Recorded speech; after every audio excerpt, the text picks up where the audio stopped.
Distance Nerding. Hey! I'm in a hotel room, so I can go get super loud. What's up, everybody? Coming to you live from not in my studio. It is Taco Tuesday. You guys know what that means. You are now experiencing distance nerding. Out of the Comic-Con Radio podcast family. She's our Tulsa queen. Queen. It's Jen from Ray Comics. He already has front row tickets for Coco 2. It's Jahmez 5000. And he's Wile E. Coyote's defense attorney. It's Young Phil, and we're here to nerd together. We're talking about anything pop culture, news, movies, food, music, wrestling, comics, Comic-Cons, lots of Comic-Cons. Whatever you're nerding out on, we want to talk about it. Of course, guys, you can follow us on all the places. Instagram, Facebook, Twitter, Twitch, Threads, Blue Sky, Discord. Of course, all of our YouTubers out there, hit the like button, hit the subscribe button. Really helps us out, guys. Listen on your favorite podcast app. Leave us a review. Tell us how much you love us. Or I guess, remember to leave 5 stars because it really does help, guys. We're on all the places at Distance Nerding. Of course, you can email us at your email of choice if that choice is one thing. Dist. I think we should just skip this one because, we went on really long before the show.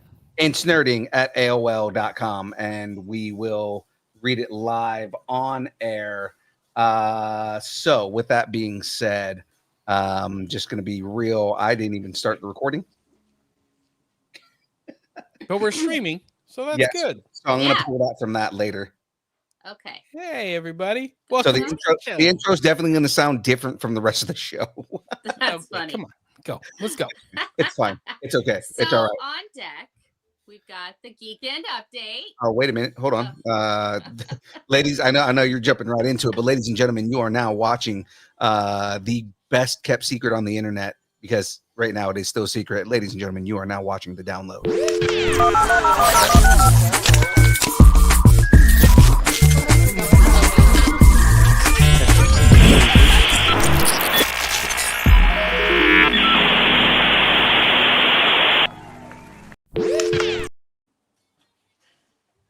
So Jen, now you can go. Now I can say it. Now you can say what's on deck. And on deck, the Geek End update. We're geeking, we're freaking, we're DeLonging, we're famine. We got a movie premiere, and we got cons to cover. What we're watching. Devils, witches, muscle do-gooders, and a lot more. Okay. Yes. Yeah. Start rumors. Is there enough room in this show for 2 Buffys? There's only one Buffy, and that Buffy is me. I Slayers. The Download. Is the Pink Ranger the newest Disney princess? Guess what? According to the internet, she just might be. But first, before we get into all of that, I finished. I'm done. I did my part. Before we get into all that, of course, ladies and gentlemen. But first, let me get a shout out. Ladies and gentlemen, this show is brought to you by the good folks at W.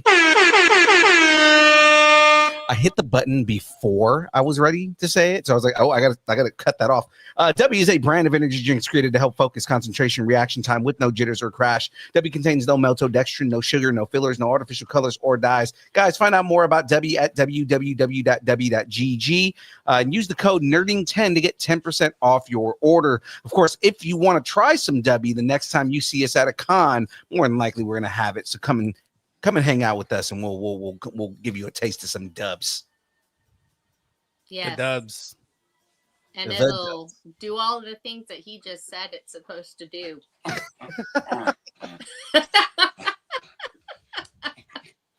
I have not had any. Can you tell? I don't have any with me, so I can't really drink any. But next slide. I was waiting for you to start talking so I can bring the slide up. Distance Nerding is on Comic-Con Radio.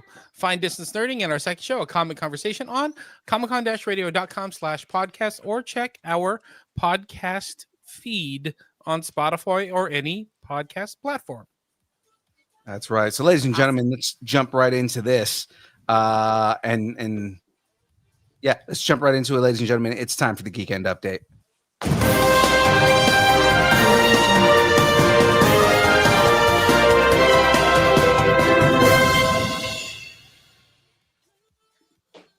think those tacos were so spicy because now my voice is a little strained. Oh yeah, let's get ready to talk some SAC Comic-Con real quick. Young Phil, go send a invite link to Frank. Okay. So he can jump on. We can talk about some movie stuff. But let's talk about SAC Comic-Con. That was March 22nd, 23rd here in Sacramento. Featured Ming-Na Wen, Ernie Reyes Jr., Ellen Davis, Brandon McKinney, good friend of the show. It looked like a really good show. There's a lot of people there. I think we have a guest to talk about it. That's right. So before we bring on our Comic-Con correspondents, of course, as usual, we've got a quick little video to give us a rundown of how SAC Comic-Con went. So let's throw that up.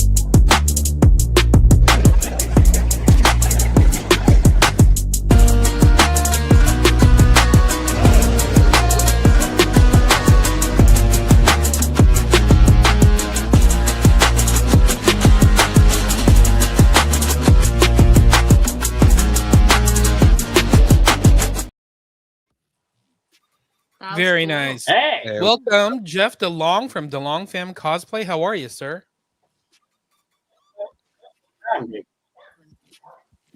You good? How all you feeling? right. So this weekend I only went Saturday. So it was a 2-day con. There was a whole nother day, and apparently 2 after parties on Saturday. So, but hi Fred. So we there was Johnny Young Bosch there. There was lots of all the turtles were there. The voice actors for the live actions, and Shredder. So there was lots of good celebrities there. Also, Mulan's voice actor was there. Oh wow! It was a fun show. We actually, while we were walking around, we actually had somebody come up to us and recognized us from Weekend Blender the weekend before. Nice. And was like, "Do you know where the guys with the powdered drink are?" Because there was someone actually looking for you guys there. That's so funny.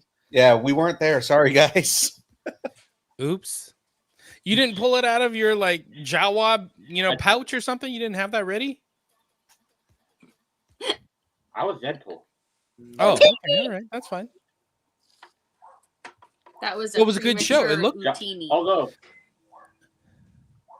we are working on Jawa stuff this week. Speaking of, I did speak to a Jawa. Did you see my text earlier? I don't know if you saw my text. It might not have went through. No, I missed it. There was a Jawa that may be interested in seeing what your Jawas are about. Just saying. Anyway, going back to it. SAC Comic-Con. So it sounds like it was a good show. There's a lot of people there. It was at the Safe Credit Union, yeah, down in downtown. Downtown. Same spot as summer and winter SAC anime. Same people. Very nice. Very nice. What was your favorite part of the con? Well, we got to see a bunch of our friends that we get to see whenever we go to the show. Elder was there. Sackpool was there. And a handful of the other friends were there as well. There was some really good costumes out there. Those last 2 slides, the Leonardo and the Raphael, those were just people's costumes. Those weren't part of the show.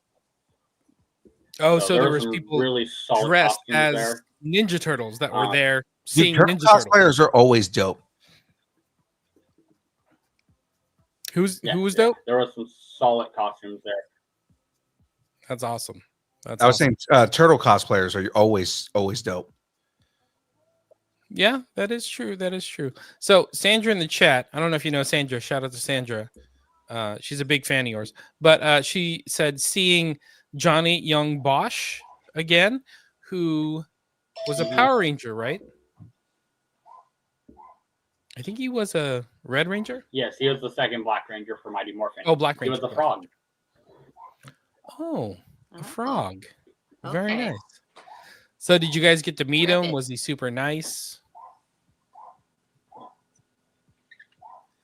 Yeah, Is he's there a always delay? a super cool guy. This is the second. He does that show a lot. Bosch is also in almost every anime ever. He's like, his stuff goes all the way back to Akira, so he's been in like everything. So That's awesome. That's awesome. And Sandra's also saying that Sack Geeks were there. You guys get to do Sack. Where's Sandra? She's not here to talk about Sack Geeks.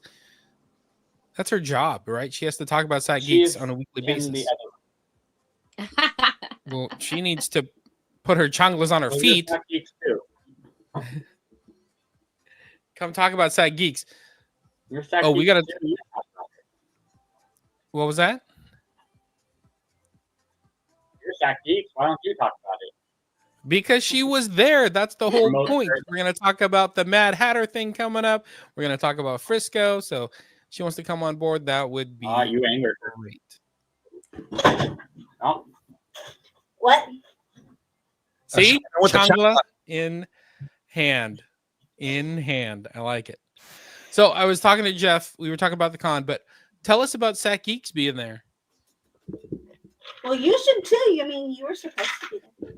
Well, we're here to talk to the audience. So let's tell the audience what it was like for Sack Geeks.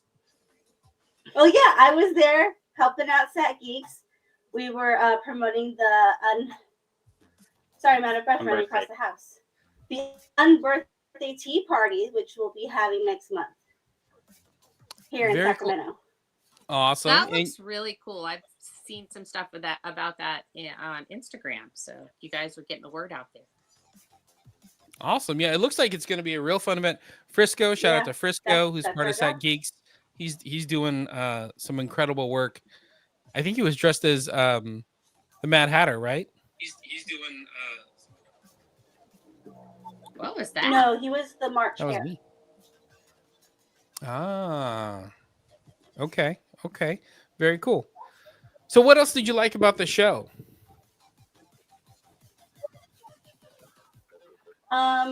Well, it is a lot smaller than SAC anime, so you get to be able to walk around a lot more and get to see more stuff. So I like that. And well, for me, as soon as we got in, we beelined it for Johnny Young Bosch because obviously he does so many voices that everyone wants to see him. So I went there as soon as we could so I can meet him again for technically the second time, but I had to meet him again. Oh, that's cool. Did you guys get to see Ming-Na Wen?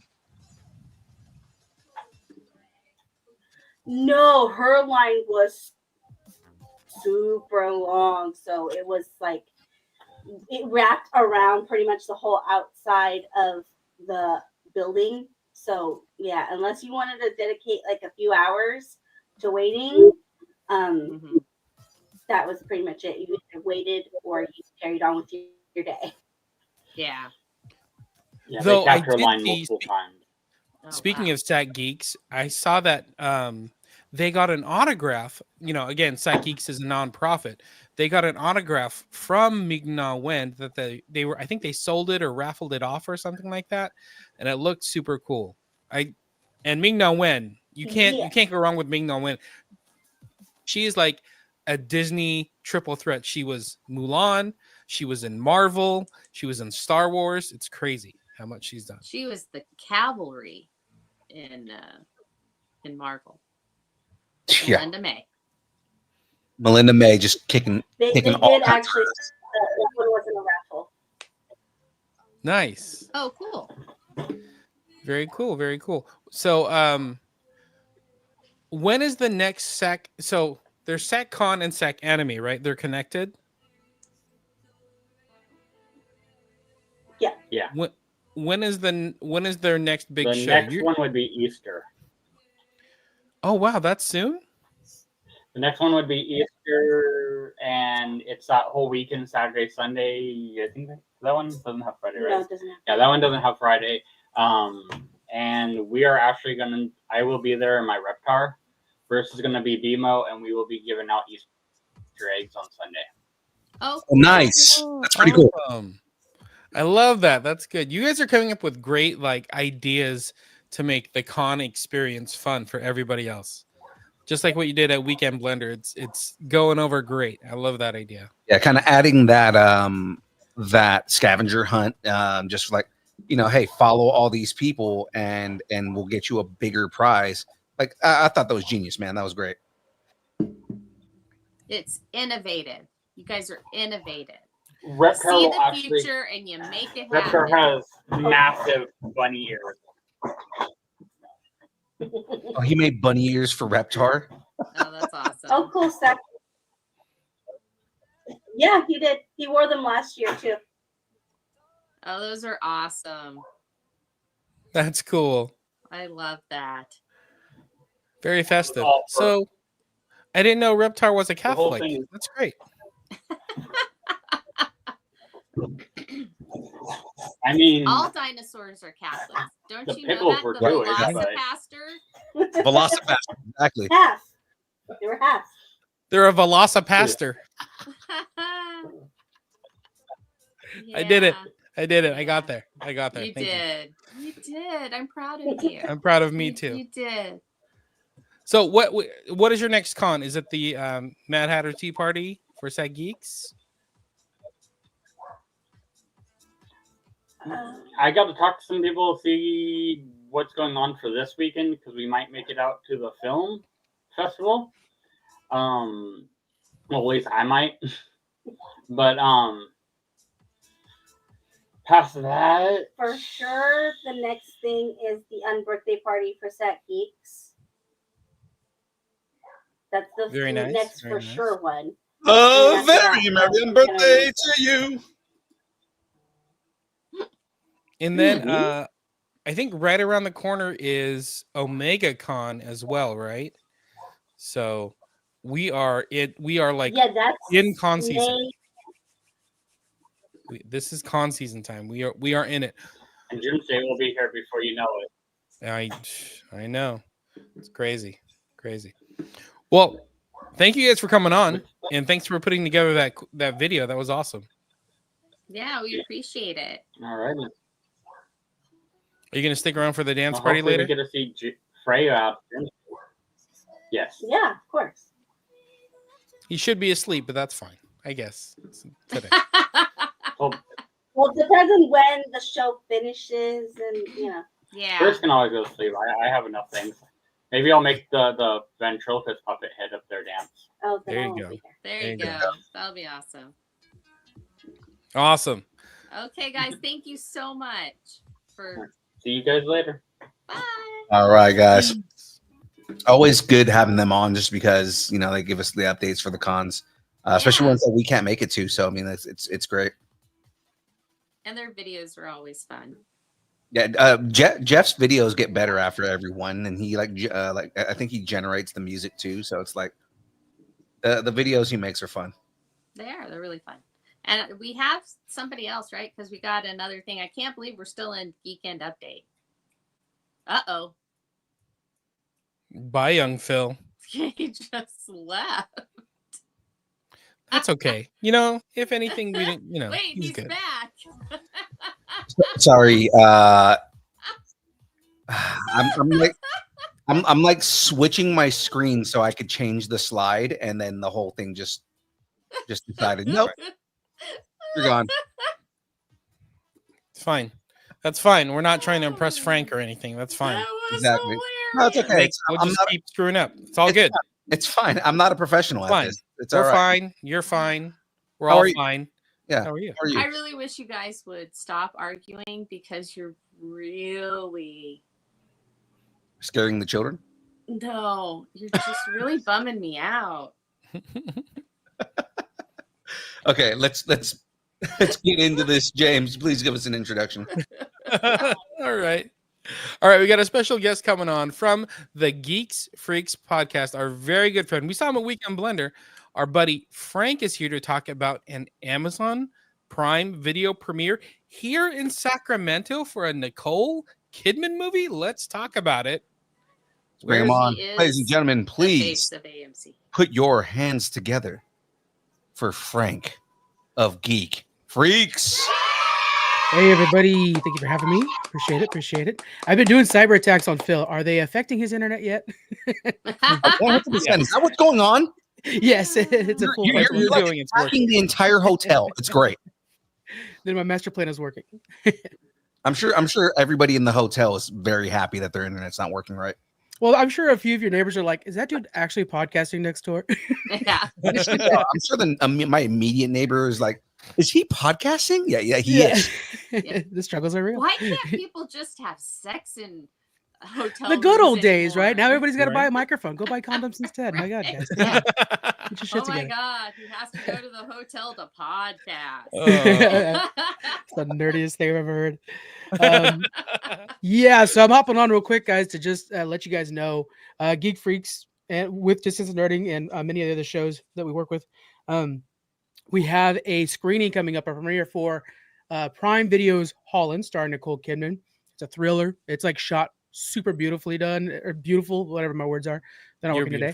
Thank you. And and so yeah, we have a screener. We have 64 seats. They're filling up fast. We have a limited time. So if you guys want to join us on the screener, free movie, free popcorn, a free soda, just hit up me in the DMs, Geek Freaks, anything, or Distance Nerding. They'll forward it over to my way, just so we get a head count, and then come over Friday 9 p.m. at Laguna 16.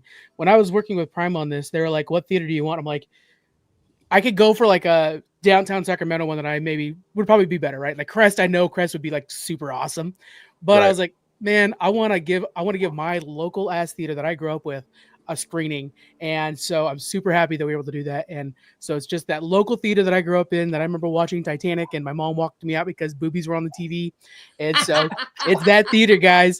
And I hope you guys could join us this Friday. It's gonna be a blast. I'll join you, but in the end, you got to paint me like one of your French girls, okay? I'll show you the finished product. I've already started, and I'm getting pretty good at it, I gotta say. Oh God, it's getting there. Real quick, I did put it in the chat. So Instagram.com, at Geek Freaks Podcast. All right. So if you're interested, just DM Frank. He's super responsive. Just let him know. And is there a limit? Like 1 ticket, 2 tickets? Right now there's not so much a limit as we are. Like this was very last minute. Let's be frank about it. Like Prime's like, oh shoot, we forgot. And so we were actually gonna do it last Friday even. And then they were just like, anyway, so they're scrambling a little bit. So we're happy to help them out in the gap. We work with Prime and Paramount quite a bit. Same PR agent for both of them, our PR company. And yeah, so this is a bit of a clutch thing. So they understand that theater's probably likely not going to be full with the 5 days they gave me to put this together.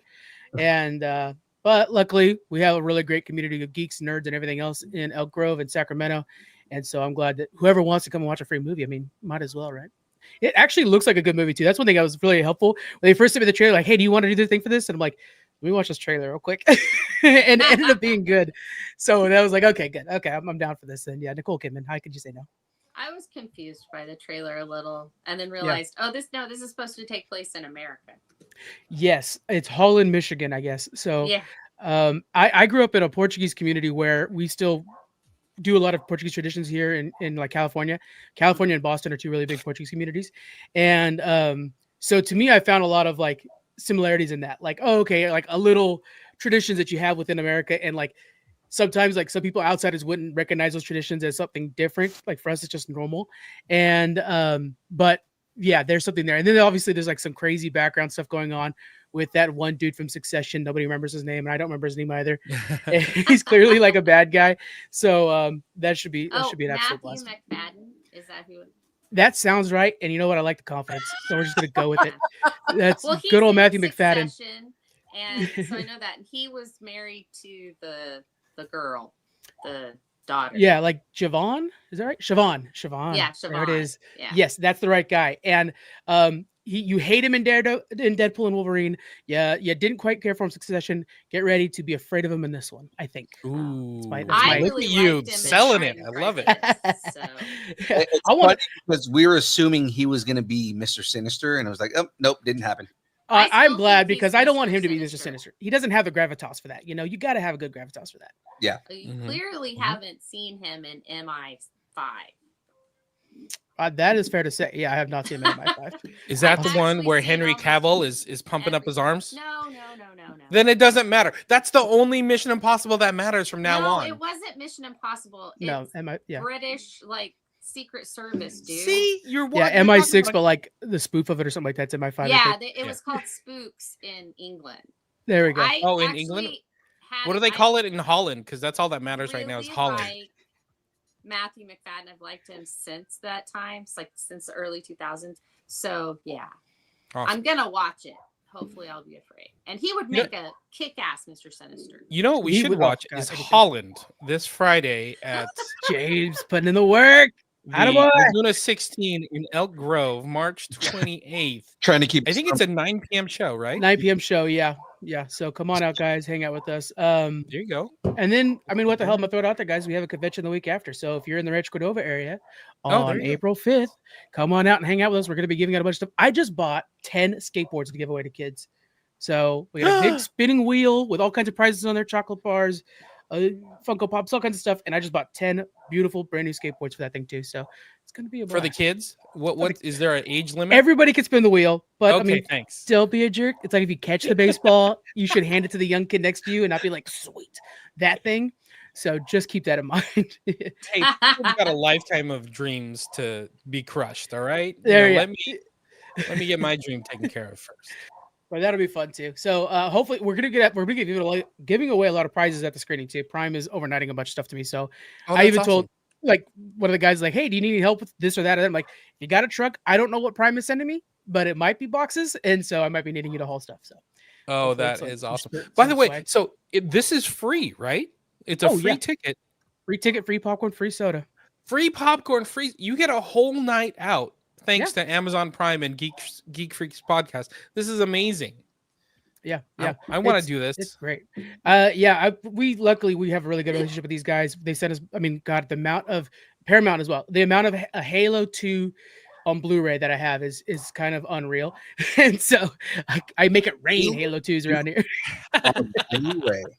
Like Steelbox, they sent me a bunch. And so I'm just like, who wants one for Christmas? All they're watching Halo 2. You're the Oprah Winfrey of and then I love it. Halo 2, and you get a Halo 2.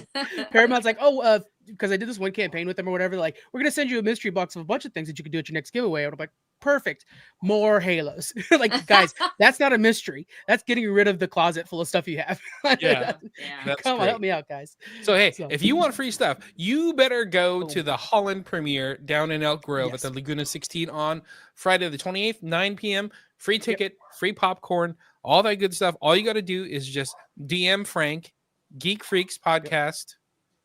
Easiest. Maybe DM these guys too. I'm sure they'll forward it over. I'm not going to hoard. They're not going to hoard your DMs. I don't think so. Keep that in mind. That is awesome. Let's do a quick call because I don't know if you guys are saying it enough. I want to make sure everybody knows that Distance Nerding is now putting out shorter YouTube videos. So if you guys just want that quick fix of some Distance Nerding during your lunch break, I mean, come on, you guys got to check it out. It's just like 5-minute videos. You catch back up on everything. You feel good, and you go back to work, and there goes your soul. It's perfect. It's amazing. The guy that puts it together is amazing. Yeah, I hear good things. Telling you right now, I want to kiss him on the mouth. Man. No, James, every time we put a video out, he's just like, I want to kiss this man on the mouth. He's just so much better at doing what we do that it's amazing to see somebody do good at what we do. To-do lists and calendars all around me is what it is. That's all it is. And a lot of practice. We're like the JV basketball team, and then Michael Jordan comes walking into the. Oh, please! Court. That's great. I am varsity in a D2. Don't come on now. Don't give me too much press. Yeah, come on. I'm the Cinderella story on a good day. Don't raise me up too much now. Come on. That's funny. So real quick, don't limit yourself like that. Well, you gotta soften the blow. That way, when they come on over, I can either surprise them or they can understand that that's how it was. Yeah. No, it's like he's like, we're he goes, I'm varsity on the D2. It's like, yeah, but you have a partnership with freaking Amazon right now. Come on.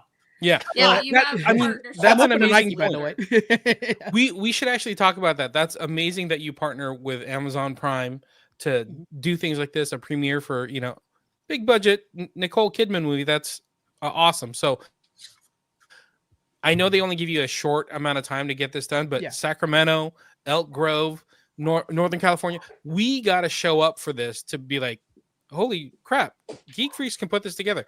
Sacramento, here you go. Here's another premiere. Here's another premiere. Here's another box of Halo to throw out to people. You know what I mean? Like, we need all the Halo. My goal is I want them to Halo do the Tuesday. premiere for the next season of The Boys here. That's what I want them to do. So that's what I'm pushing for. Because that would be dope. Yeah. That'd be I'll take cool. Invincible as well, but I want The Boys. I'm pushing you to push for that. That'd be amazing. I'm working on it. Trust me. Yeah. I still can't get Paramount to just send me a box full of Star Trek stuff. I keep getting Halos, but I'm like, please, guys, I could do all day on Star Trek. Well, they definitely want to send you more Halo because they just offloaded it to Netflix. So it's like, you know how many DMs I got? Like, did you see that it's doing good on Netflix? I'm like, not helping me right now. I need Blu-rays out of my house. Don't stream it on Netflix. Call Frank. Yeah. Oh my god. You're like, I'll drive it to you right now. Yes. I'm like, the old school let me Netflix be where there used to be a your disc that dealer. arrives. Yeah. Put it in your mailbox. Oh man. I know it's getting a good run on Netflix. Doesn't make it any better. Yeah, it's some missed opportunities, but it's worth the watch, guys. As I should say, as somebody who talks to Paramount a lot. I said this the other day. It's good. It would be a really good sci-fi show if they just cut out all the Halo shit. Yeah, if it didn't have Halo branding, it would be a great sci-fi show. Because as Halo branding, you're like, why is Arbiter dead again? Yeah, you shouldn't be. It's like, what does this have to do with Halo? Why is there like future, but also this is supposed to be a prequel? And why is he not wearing his suit at all? Yeah, so disappointing. So disappointing. You guys are going to be on the show tomorrow, on Geek Freaks tomorrow. Yes. So let's give that a quick shout out too. I mean, what the hell? We're shouting out everything today. So you guys can listen to them talk about this is starting the show you're already listening to. We're going to be talking about Geek Freak on Geek Freaks. There we go. Yay. Ooh, I love this. But By the way, Frey, we also signed you up to be on Geek Freaks. So We're going to be talking. surprise. we're just telling you about it now. But great. yeah. I'm so glad that you did this on live Yeah. stream. So Can you just say so no everybody in else front of knows everybody that right you- now? Can you? actually, Can you? I'll- Are you She live? can say no anytime she wants. Yeah, I know, right? I actually, yeah, I say it quite often. Yeah. But no. No. Hey, I'll tell you what though, you do not say no to free tacos, and you don't say no to a free movie, especially when Amazon Prime is bringing you a premiere of a Nicole Kidman movie, Holland, here to Sacramento, March 28th, 9 p.m. at the Laguna 16 in Elk Grove. Free popcorn, free tickets, free soda. Come get yours. It's gonna be awesome. Gonna be amazing. James, I hate you right now for how on point you are with your. Some of us, gotta be there. There's got to be a favorite of every podcast. I mean, I don't make that. It's just how it is, and he's vying for it. It's funny because it's like it's whoever for the day decides they're going to be the king of the Segway or queen. Like Jen was the queen of Segways last week. Mm-hmm. Now, Before that, you were the queen. No, I'm only the queen once in every now and then. Yes, the queen. We're always surprised when he does it. Yeah, It's a real joy. All right. I know All right. Frank has a lot to do. Yeah. He's got to move a lot of Halo boxes into that truck. There you So go. I don't want to keep him longer. But tell all your friends, everybody, get those tickets. DM Geek Freaks Podcast. Come out. Hang out. It's going to be so cool to just get people together to hang out and do something fun and see a cool movie. Yeah. Yeah. Who If doesn't I want a was free in Halo DVD? California, Northern California, I would go, but I'm in Oklahoma. So Well, I'll I be mean, with planes you in spirit. like fly every day. It's crazy. Yeah. For a free movie that I'll be able I'll to give see you a on box. You know what? I'll give you Amazon Halo Season 2 Prime. on Blu-ray too. He's going to give you Halo Halo Season season 2. 2. He's going to give you popcorn. There's soda involved. I can't have I can't have popcorn. Oh, because the palm oil. The palm oil. So that's Yeah. not even a thing. And Oh, I don't man. drink soda anymore. So what the hell? Well, it's a decent movie, I think. Hopefully. Yeah. All right, guys. I'll leave you to it. Thank you very much for having me on, and I look forward to talking to you guys again tomorrow. And we're looking forward to being on your show, and we're looking forward to you coming back on our show to talk about the next premiere. Yeah. Oh yeah, hopefully. Let's make this the boys. like a regular thing. Absolutely, I like it. That's the goal. Make Sacramento the hub of the next Hollywood. I'm down for it. Let's do it. We're gonna make it the hub of Halo giveaways. Awesome. Literally on April 5th, like on that wheel, it's gonna say Halo 5 or Halo Season 2. I promise you that much. It's happening. All right, guys, you have a fun one. Make Thank you, Sacramento Frank. Hollywood again. Thanks, Frank. All right, Frank. Bye, Frank. That was great. Shout out to Frank and Geek Freaks podcast. By the way, if you like our show, go check them out. They are nerdy, just like us. They're funny, just like us. They do content so often. Like we do our shows, but they're always pumping out content. So they're another good watch, another good stream. Go check out Geek Freaks. Absolutely. So let's move on from here, guys. It's time to get into the next segment, or into the first segment, I guess. Ladies and gentlemen, let's talk about what we're watching. I'm watching Daredevil Born Again and Wheel of Time season 3. We'll get to those. So let's. It looks like we've got it broken up by service this week. I can run through this pretty quickly. All right, go for to it. kind of mention like what's streaming, what's out there. Like Apple TV Plus, Severance season 2 just wrapped up, and everybody's saying it's amazing. I haven't finished it yet, so no spoilers, but I heard it's really awesome. Hulu, there's a bunch of new documentaries, but there's a new comedy called Deli Boys that looks really funny. And then we just mentioned it on Amazon. Amazon's all over the place. Some 2 great shows. Reacher, is it season 3? Reacher season 3? Season 3, season finales next week. Oh, cool. And then, so then I can binge it. Yes. Yeah. And then Wheel of Time season 3 is happening right now, and it's actually really good. It's been so good, and really, it's been really close to the book. So like, the 4th episode is a pretty pivotal moment in the whole dragon storyline, and and it was very close to the books. I was so confused at the last episode where they kept time jumping. Yeah. But I was so into it at the same time. But it was so good. It was fun. Well, and it was different. I loved how it was different. Like how she went through it, like in a circular pattern, and how he was going in a straight line. So that it was like a juxtaposition. It was just it was very well done. And in the books, you don't see the stuff that Moraine sees. She just it's kind really of interesting. Talks about it. So it's a good show. You know, if you haven't started Wheel of Time, this is going to be a good one to binge, because I think there's so many characters, and the week to week is a little bit harder to stay in touch with. So binging it may be the best way to go. Okay, moving on. Max has Lord of the Rings: War of Rohirrim out. The Pit is also out right now, and that's doing really well. Sack Deadpool chimed in with Max. New series Dark Side of Hollywood. Oh yeah, is on Max. Go check that out. That sounds interesting. I believe it's the same producers from the Nickelodeon. I I know. Yeah, like expose. Yeah. Gotcha. And then over on Peacock, Nosferatu. I know that's on your list, young Phil. It is on my list. I have to watch that without Jackie, because she did not like the original. Which, I mean, the original. If you're somebody who already doesn't like horror, and you're watching one of these like visceral old silent films about vampires, she's not into that. So I can't wait to watch the new one. I've heard nothing but good things. Yep. So that's out on Peacock right now, and it's kind of an indie film. I don't know if you guys have heard of it. It's called Wicked. I was going to ask you about that. I was like, what's Wicked? We just watched it on Sunday. So me and Jackie watched it together. And she honestly was like confused. She was like, there's so many questions I have. There's so much that just did not get answered. And I told her, remember, they took the play and they split it into 2 movies. So half of the stuff that happens in the musical, the stuff that's not that you're not getting in the first half pays off in the second movie. So Yeah. We're in intermission right now. We're Exactly. gonna go get peanut butter M&Ms and maybe a soda that we can't bring back into the theater. We're on intermission. We're on intermission right now. James, you skipped Disney.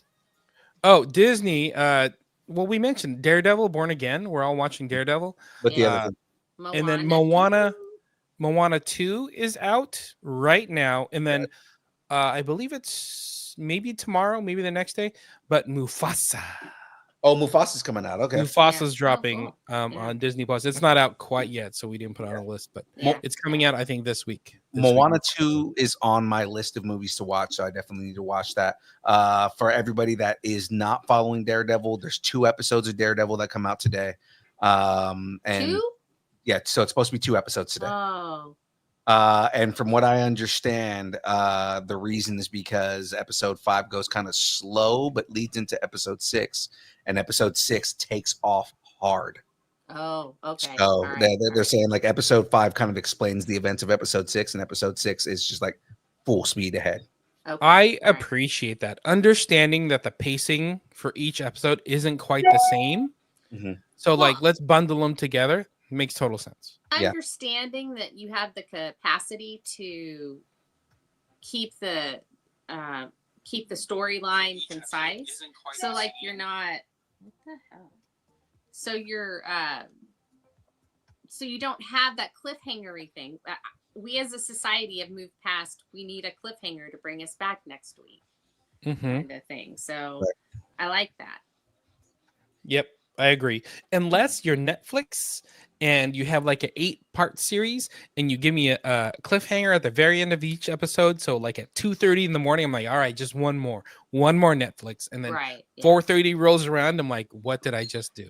Yeah.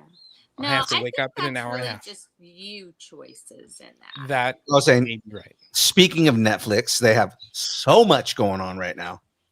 Yeah, Netflix is dropping a bunch. So there's a couple comedy specials. So the Burt Kreischer special is out. Chelsea Handler's out right now. Of course, WWE Raw is doing amazing on Netflix right now. Electric State, that Russo's film with what's her name? Millie Bobby Brown. Millie Bobby Brown. She's in it. Chris Pratt's in it. It's an interesting movie. And then 2 of our all-time favorite movies from last year.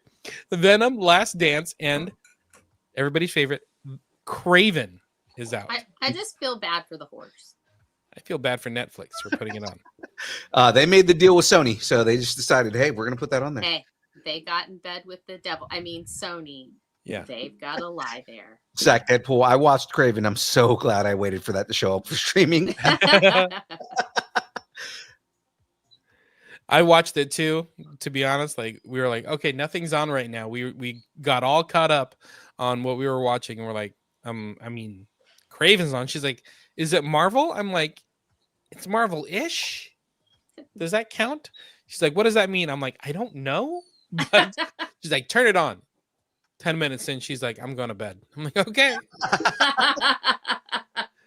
Like, but I committed. I finished it. I did. I've heard like everybody that I know is just like, yeah. And then we got Craven, and it made me not want to watch any Sony movies ever again. Yeah. We got Craven like it's some sort of like STD. Yeah. I got Craven. I got the Craven. Yeah. There's no pill for that. No. Not at all. All right. So that's what we are currently watching right now, ladies and gentlemen. Please chime in on what you guys are watching right now. Let us know in our DMs. Let us know in the comments and everything like that what you're watching, so we can talk about it.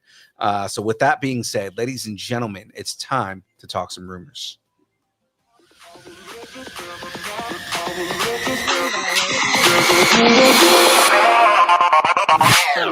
Banned in Belarus. We're banned in Belarus. We're banned in Belarus. We're banned in Belarus. Banned. All right. Starting it off, The League is coming. Looks like League of Legends is finally leveling up to a live action show. Riot Games is moving forward with a live action series based on its widely popular game universe, and in Vietnam, ooh, Vietnam is getting some love, is being eyed as the key filming location for the project. Interesting. I wonder why Vietnam. Maybe a lot of like location scenes. Yeah. I have a question. Yeah. Is that the little ghost thing from He-Man? Yes. In the foreground there? It's Orko. Yep. That's Orko? No, yes, it is. It is. Totally is. Let her believe it. He's gone. He made some choices. No, I know, right? What's funny is he is a mage character. Yeah. Oh, that's funny. Yeah, I know. And he's like primarily a mid runner if you play League. Hey, yeah. Once Meth got to Eternia, it turned really bad for Orko. Okay. Eternia. All right. The info surfaced from an official post by Vietnam's government Facebook page. Riot is planning to shoot a 9-episode TV series sometime in 2025. Tacos on the table. Will you watch a League of Legends series? I don't know that we need a live action League series. I mean, like I'm enjoying the animated series and Arcane. I'm feeling like they need to just stick with that. Because I don't think we need a live action League of Legends. I honestly don't. You know, my tacos may be off the table too, only because League of Legends Arcane is so beautiful. Like the animation, if they just do more shows like that, I think people would be on board.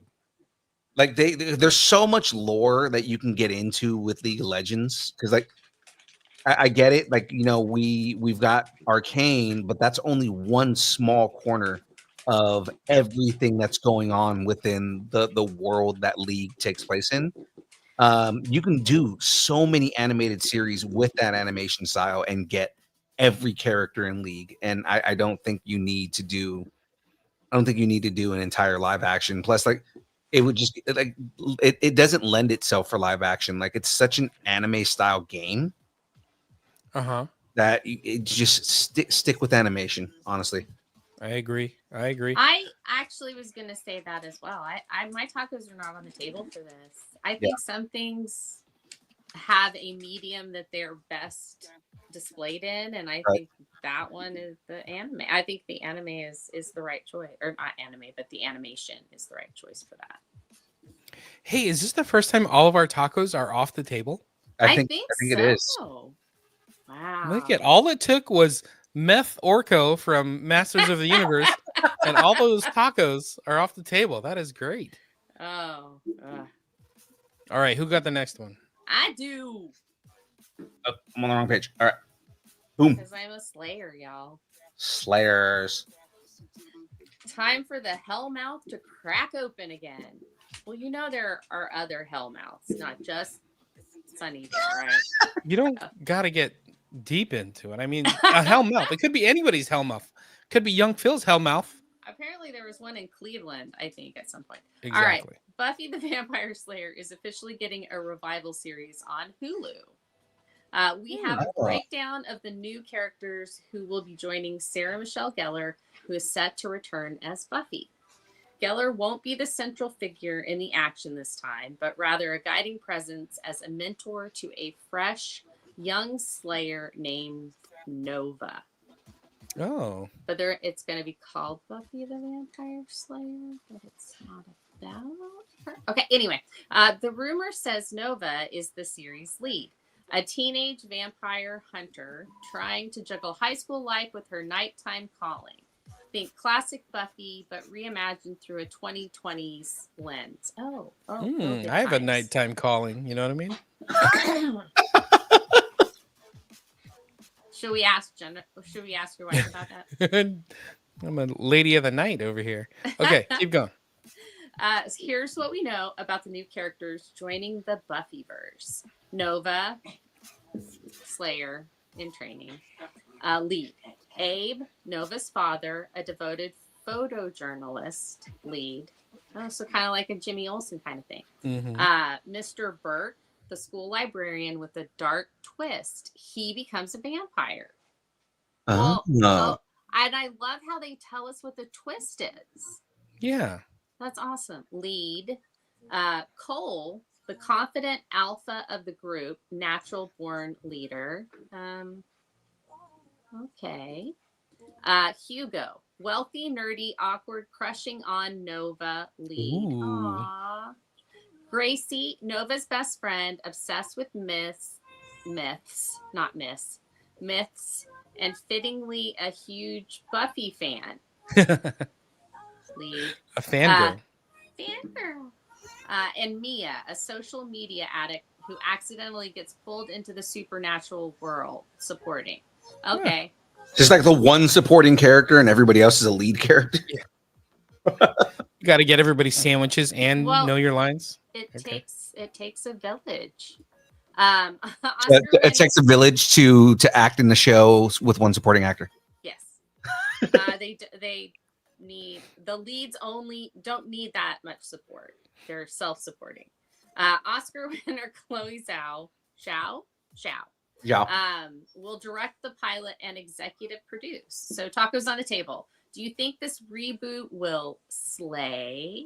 My tacos are on the table. I think it's going to be fun. Yeah, I agree. More Buffy now. I agree. I think this is going to be fun. I think they're going to do it justice. I think we've seen enough reboots where we know how to get it wrong, but also how to get it right. And I don't think they're going to mess this up. Where are your tacos, Frey? I said we need more Buffy. We need Buffy tacos. Buff tacos. The other thing is if Sarah Michelle Gellar is willing to come back and play the character, I'm sure she she's got to at least like parts of the script in order to come back for this. I think she was pretty they went to her to get her input on it. It's pretty collaborative. I think she's going to be an executive producer as well. Yeah. So I mean, if Sarah Michelle Gellar is on board with this, and this is a character that is intrinsically tied to her, I'm sure she's not going to do something that is going to ruin this character for people. No, she's pretty protective of the character. Yeah. Because there have been rumors for years about some Buffy coming back or, and a reboot, the next Slayer or whatever. And they never materialized, and she never said anything about it, but she's talking about it on social media and talking about how she's, that she's been involved in it. So, and that she's actually going to come and do it. So I think that it's a good thing. I love Buffy. Let's have more. All right. Well, let's move on to the next story here. Time to put your bear traps away. After nearly 2 decades of twists, traps, and blood-soaked mortality lessons, it looks like the Saw franchise may have finally met its match thanks to some behind-the-scenes drama. I guess some producers were not agreeing on things. So despite the success of Saw X in 2023, an official announcement for Saw 11 announcement for Saw 11, sources close to the production now claim the sequel is totally dead. I read a little bit into this, and I guess there's 3 different producers who are arguing and just canceling each other out. And as writers, right? They were nope, not working. And then somebody would change it to theirs and blah, blah, blah. So the studio was just okay, we're done. We're going to walk away from this. And they just walked away. Yeah. I mean, I get that. With this, so my with what we're asking, my tacos are on the table that we're not getting a sequel. Or another sequel. Honestly, I don't think we need another sequel. We've already had 10 of these movies. That's a good point. It's kind of it starts to get stale when you go and just kind of continuously do these movies. Even to the point where okay, you look at some of these horror franchises that have 10, 11, 12 movies, and then they go reboot it because exactly that, it's gotten stale. So it's oh, we need to go and redo everything from the ground up. We don't need more Saw movies. How much more story can you get out of this stuff? I honestly don't feel I don't feel we need another Saw movie. Exactly. I totally agree. There Tacos are movies not being made because we've had 10 sequels to something. Yeah, So this is good. Let's save the money and put it somewhere else. Yeah, we don't need another Saw. You know what we need? A reboot of Aragon. Okay. I can see that. Can we get a reboot of Aragon that is worth the movie itself? Like, you know, like Aragon was not done right, and it's like, can we get a version of Aragon that was good, that's as good as the book? You just pulled Aragon out of your butt? Just I don't know. You were just waiting for that? No, that's the movie that comes to mind. It's deeper than that, James. No, that's a movie that comes to mind when it's like, okay, there's a movie that needs to be rebooted, right? And it's like, oh, we're gonna go and reboot all these franchises. I think we talked about this, you know, many shows ago, but rather than rebooting franchises that are already successful, why don't you reboot franchises that didn't do well but have potential to do well? Yeah. They did it with Percy Jackson. Percy Jackson's reboot is amazing. Oh yeah, and yeah, we have something on that later in the show. We do. Yay! We'll get to that. But it's like Percy Jackson's reboot was great. It's like, I love Percy Jackson. Yeah, like do that. Aragon needs that. You know what? And I've talked about this one a lot too. You know what needs a reboot because they did not do justice in the 80s, and some people love this movie, but everybody universally knows it was a bad movie. The Black Cauldron. That was a good-ish movie. But the problem with that movie is there's so much that they cut out of it that there's whole plot points that make no sense. Yeah. I get it. I get what you're saying. Plus, just like what it says, 10 movies over 20 years, 2 decades. What is that? A movie every 2 years? Yeah. We don't need that's almost my son's whole life. If anything, it just needs to go away for a little bit. Like just go away for a little bit and then come back, and then we can talk about it then. But let's keep going. Yeah, let's continue on. All right, time to shine up the best car during a panel at Indiana Comic-Con. Oh, Indiana Comic-Con. Oh. I wonder if Matt in the chat was there. He was not. What about Graveyard? Was Graveyard there? I don't know. Indiana Comic-Con. Katie Sackhoff was asked point blank if she'll appear in The Mandalorian and Grogu, the movie. And she answered, I have not been in the armor in 2025. What the? So that being said, filming of The Mandalorian and Grogu wrapped last year, so Sackhoff's timeline technically checks out, but also doesn't rule out her involvement in the film. If she filmed the scenes in 2024, then she wouldn't have needed to wear the armor in 2025. Tacos on the table. Will we get more Bo in Mando? Yes, tacos are on the table. All the tacos, all the street tacos. So all the street tacos. So here's my yes and no on this. Everybody likes to parse out things that people say, right? So, well, I haven't worn the armor in 2025. And she could very well be like swerving and saying, yeah, because I wore it in 2024. Or it could have just been a mistake. And she was just like, yeah, no, I have not worn the armor at all. Said 2025 because it's 2025. And was like, shit.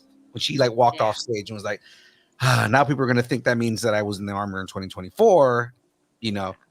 When she could just be saying like, I was not in this movie, there's not a part for me in this movie. Now the storyline is not tied up in a bow, if so to speak.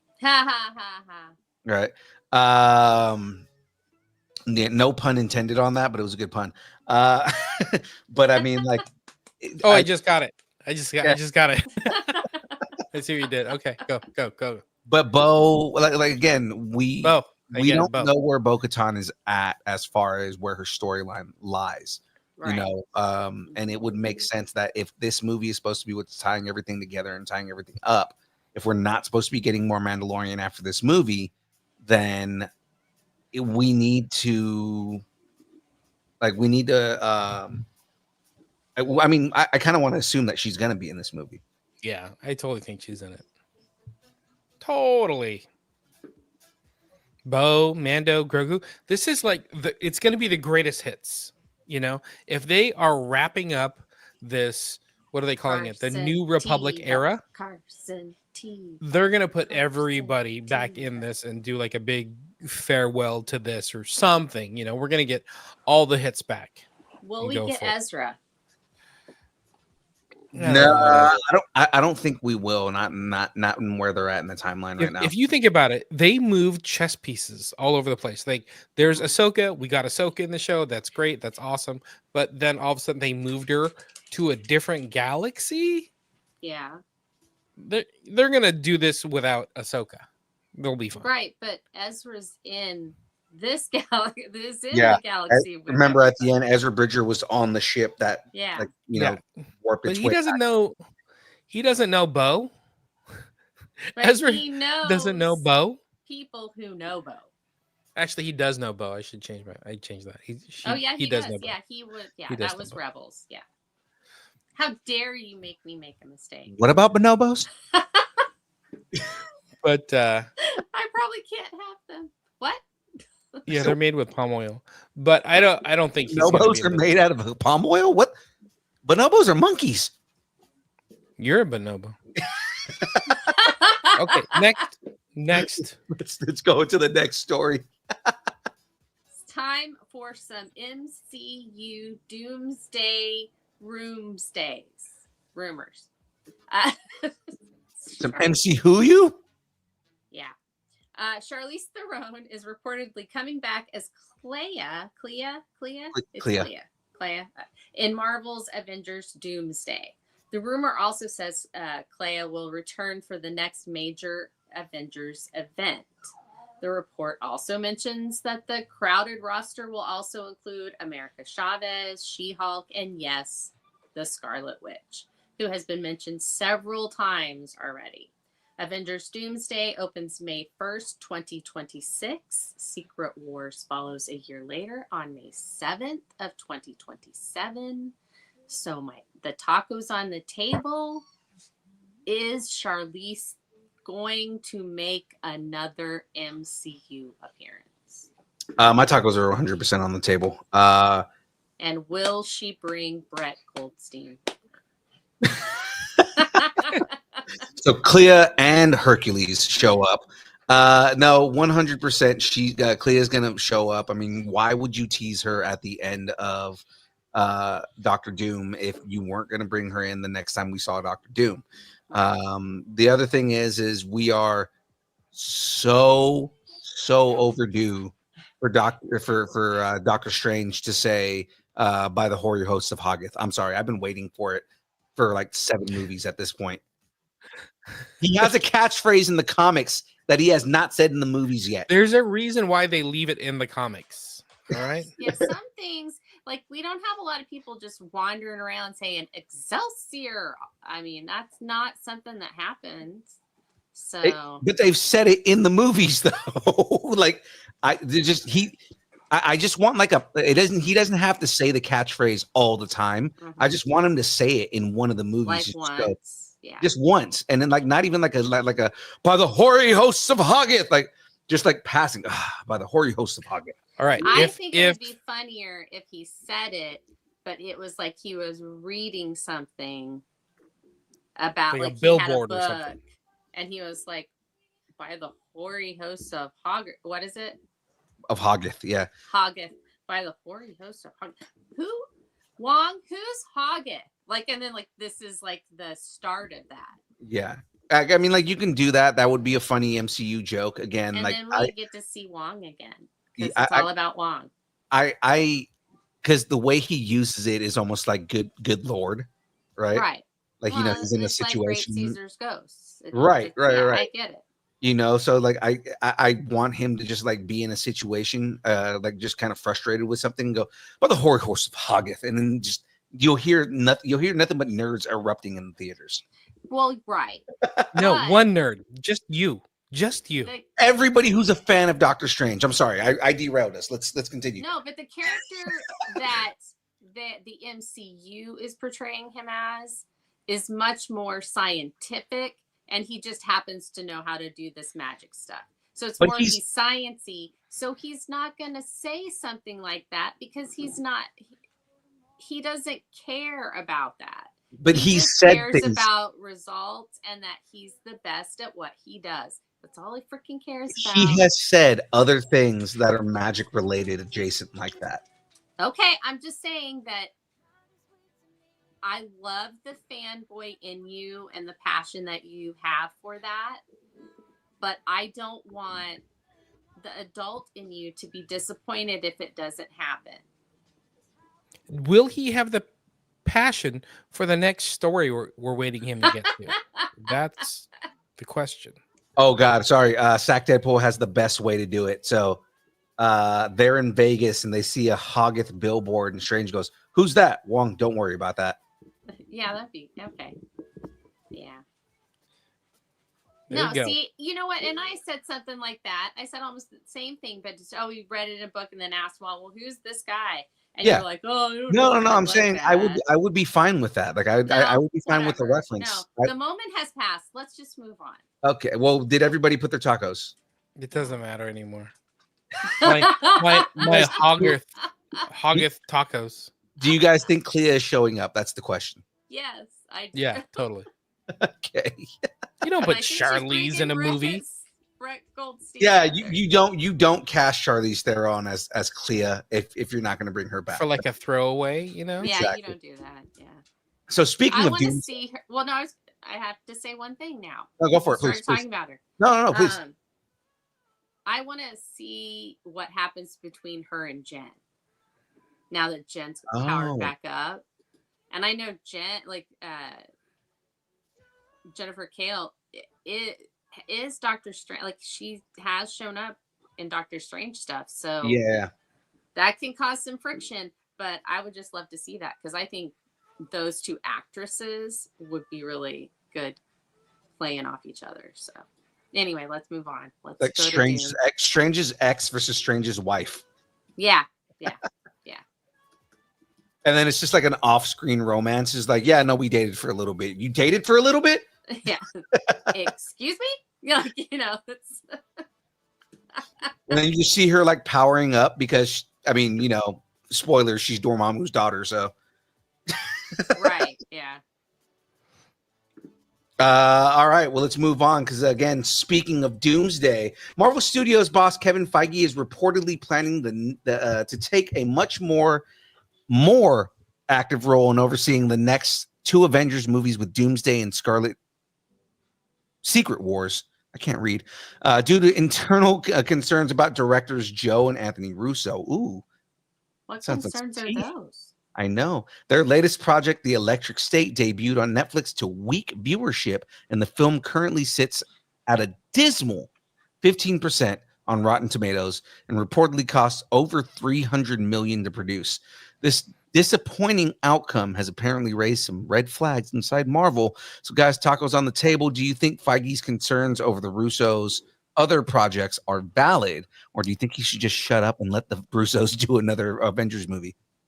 I mean, they've been successful at it before, so I don't know why it would be. So they know they've got the pattern down at least, but yeah, I don't know. I mean, not every movie's gonna hit. Yeah, I don't think that's a thing. And you can. Well, I think the concern, their concern is the projects that the Russos have done outside of Marvel have not been very good when it comes to like blockbuster or box office type numbers. So they're thinking like, hey, wait a second. Is it just because we're the machine that is Marvel that these movies are doing good and not the Russos? So should we be concerned that we're paying them? And by the way, it's two directors to do two movies. Are they going to hit? Should we not give them as much leeway on these stories that they're probably asking for? So here's my thing with this, and I'm not, I know I said it a certain way, but that's not kind of the way I feel about it. It's the Russos are really good directors. The thing is that the movies that they've been doing, I know some of them are ones that they've written. You think about the movies that they've done the best with, and they're with specific writers. Yeah. It's the combination and the team You know, whereas the Russos are writing and directing these films that are not doing as well. The writing staff that they had for Captain America, Winter Soldier, and the Avengers movies and everything, you know, those writers are guys who understand the material. The Russos also guys who understand the material. You put those four people together, and they're a powerhouse together. And I believe that those same writers are doing these upcoming Avengers movies. Yeah. So I don't have any fears or concerns with the Russos directing these Avengers movies, because as long as they have the right writing team, they churn out good movies. The issues that they're having with these other movies is that, you know, these are their kind of like creative babies and movies that they're coming up with and everything like that. I think also is just kind of, you know, they're not, the other movies are not getting kind of like the they're not getting the promotion that some of their other movies have gotten in the past. Because like Netflix isn't really like pushing Electric State that hard, and what was it? The Gray Man didn't really get that much of a push. What was the movie they did for Amazon that didn't do well? Was it Citadel? I think it was Citadel. And then they also did a movie with Tom Holland for Apple TV Plus. But again, all those are streamers. Yeah. So it's hard to be like, oh, we got a blockbuster of a movie, but it's goes straight to streamer. Right. These are all movies that were on streamers, and I think 3 of those movies were movies that they wrote. You know, so it's them going out and doing passion projects, which is not a problem. You go out and do your passion projects. I have not heard anybody who's really said anything bad about The Gray Man. I've heard a lot of people talk about good things about Citadel. The thing is that, you know, again, Apple TV Plus is terrible when it comes to the way they promote their projects. Apple TV Plus has amazing shows. They have amazing movies. They are terrible at promoting all of it. You know, totally. Because Severance is like word of mouth. Yeah, Severance is like word of mouth. Yeah. You know, like everybody. Ted Lasso too. A lot of people, yeah, you know, didn't hop on board until season 2 because nobody knew. Right. Yeah. All these shows are all word of mouth. Monarch is another one that is like, you know, they're all getting hyped by word of mouth because Apple's terrible with promotion. I totally agree. And you know what's funny is that the only place I hear about them is the word of mouth is from like Comic Book Nation. Shout out to Matt that was in the chat earlier, because like I didn't know anything about The Gorge that was coming out, and it's on Apple TV Plus. I'm like, oh, what is that? But it was a good movie, you know. Same with Severance. If they're not talking about it, I'm not going to watch it. I didn't know that was going to be out. Ted Lasso is a different story. You know, that was kind of their one breakout hit. Right. But yeah, unless other people are talking about it, I don't see what Apple TV Plus is supposedly marketing. Right. So interesting.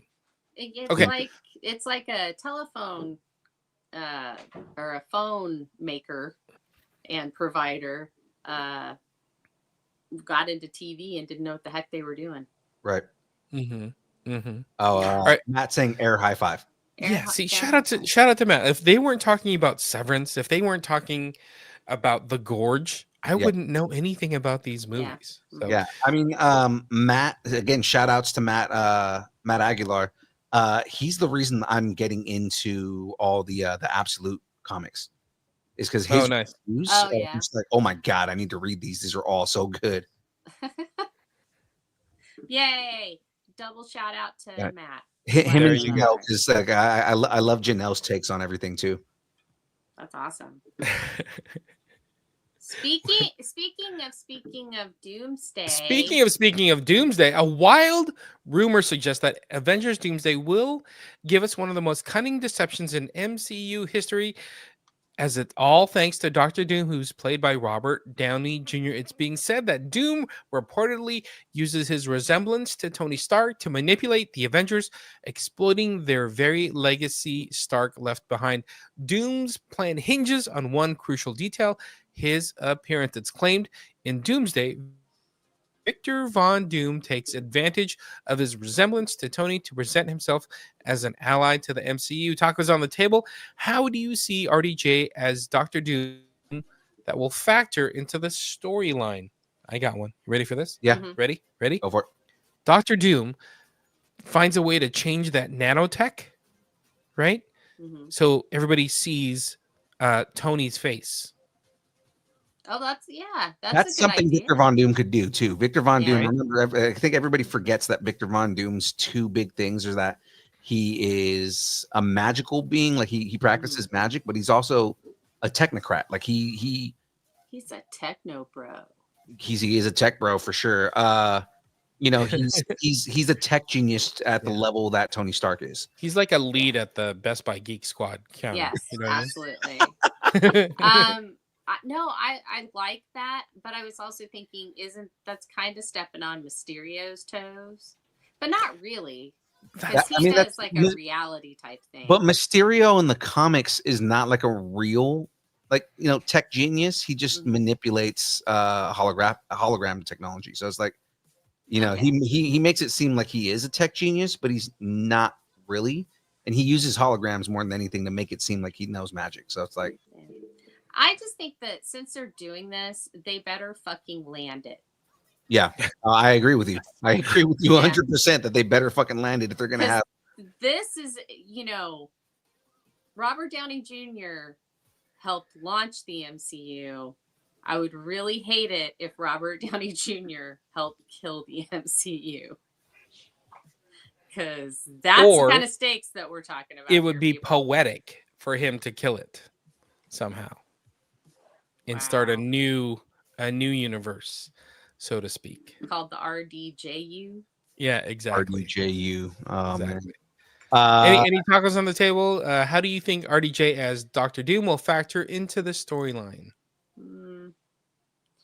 I feel like this is going to be one of those. He was a version of Tony Stark, or that Tony Stark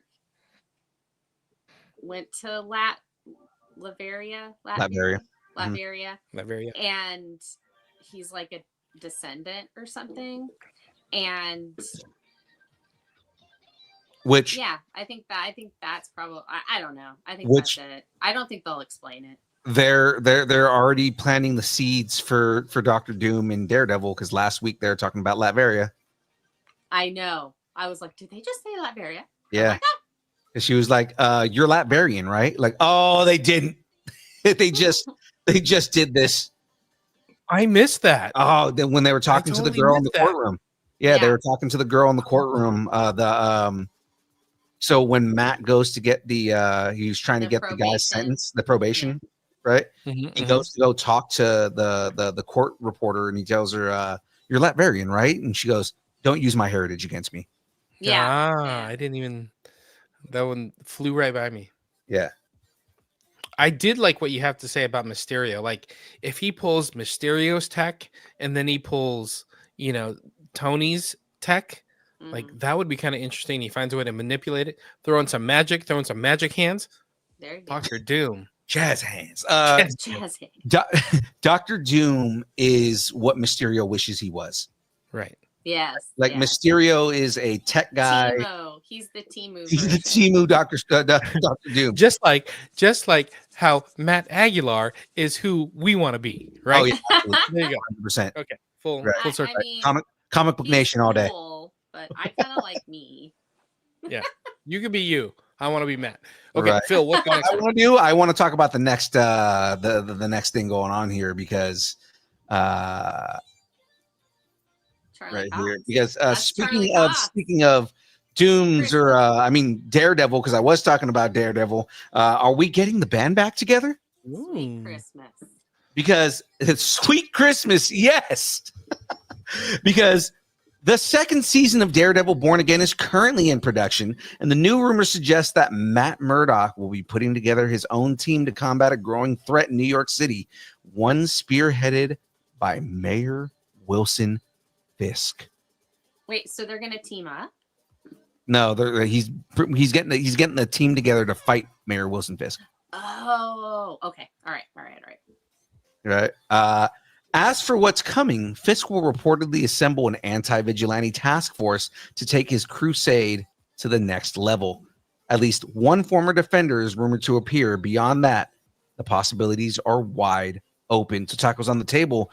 Who do you want Daredevil to recruit? So are we talking dance battle level? Next level? Oh, absolutely. Dance battle level. All right. Okay. I think so. Who would you want on your dance team? Also, Luke Cage all day. As much as everybody wants it to be Jessica Jones. Like, everybody wants Jessica Jones to be the character. I think Feige said he wants Jessica Jones next anyways. Yeah. I want to see Luke Cage. I'm sorry. It's where we left Luke Cage basically being the king of Harlem. I want to see Luke Cage. I want to see where he's been at for the last however many years. Iron Fist, I'm not in a hurry to see Iron Fist, mainly because they're already talking about rebooting him for Shang-Chi 2. So I'm okay with waiting for him in Shang-Chi 2. I do want to see I want to see the Daughters of the Dragon in general. Yeah. Like Misty Knight, like we don't need to see her in full regalia, but like just him talking to Misty in a scene is enough to kind of get me going. Yeah, I would like to see that. I think we're going to get more than one. I think we'll get a couple. Yeah. I'm pretty sure we're going to get Jessica, and I bet we'll get Luke Cage. But Do you think there'll be a couple? I think this might be the start of them being a couple. Because they teased it a little in the Defenders, just a smidge. But you know, and they're not going to get Rosaria Dawson back because she's doing a little thing called Ahsoka. So she's in another galaxy. Yeah, no, she'll come back as Night Nurse. It'll happen. Yeah. So I think here's the question though. Maybe we'll get that. Do we get She-Hulk? Like, why can't he just call up She-Hulk and be like, "What up, boo?" That's true. I think the next time we'll see She-Hulk, and you guys are going to be like, "No, at Wonder Man." I can see that too. Yeah. By the way, think of the tonal difference between Daredevil Born Again and She-Hulk. Like, how did they ever think to put Daredevil in She-Hulk when they knew they were going to do Daredevil Born Again and have this dark, gritty tone, and then put him in probably the campiest of shows in She-Hulk? Two words. Charlie Cox. I think a lot of it is also because they kind of know how versatile Matt Murdock can be.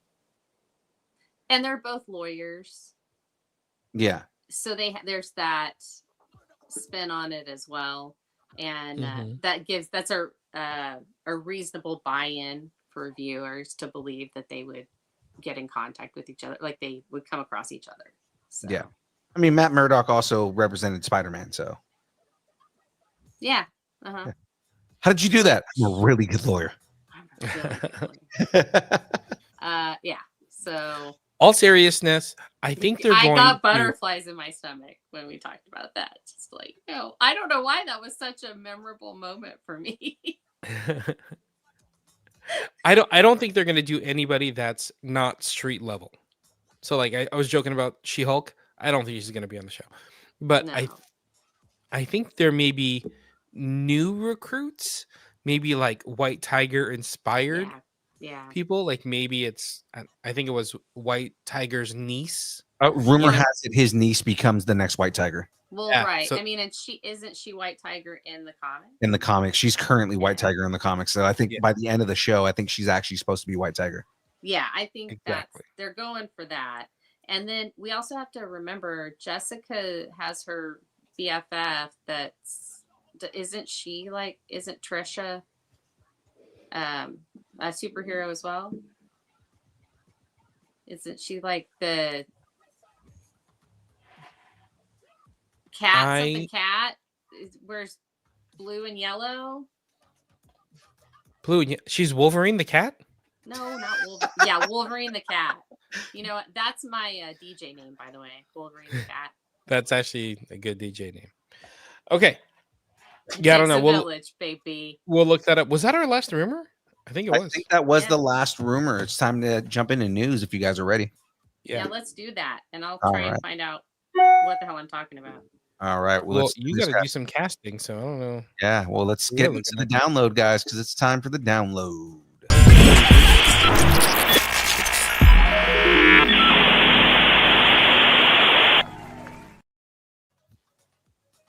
All right. Well, before we jump into the rest of this, it's time to turn over the entire screen to our favorite fray. Ladies and gentlemen, it's time for Casting Rumors with Jen. Hi, it's me. It's me, Jen. It's me, Jen. And my new background. It's getting a little spooky in the corral tonight. Bring a flashlight and stay together. So this first one is, this is so not kick-ass. So not kick-ass. Chloe Grace Moritz has signed on to star in the upcoming serial thriller Killer Thriller. It's Killer in there Thriller. somewhere. Killer Thriller. The Edge of Normal from director Carlotta Peretta. I guess she did Piggy. I haven't seen that. I feel like I'm like 80 talking about this. Did you see Piggy? All right, filming is due to kick off this spring. So what has Chloe gotten herself into this time, y'all?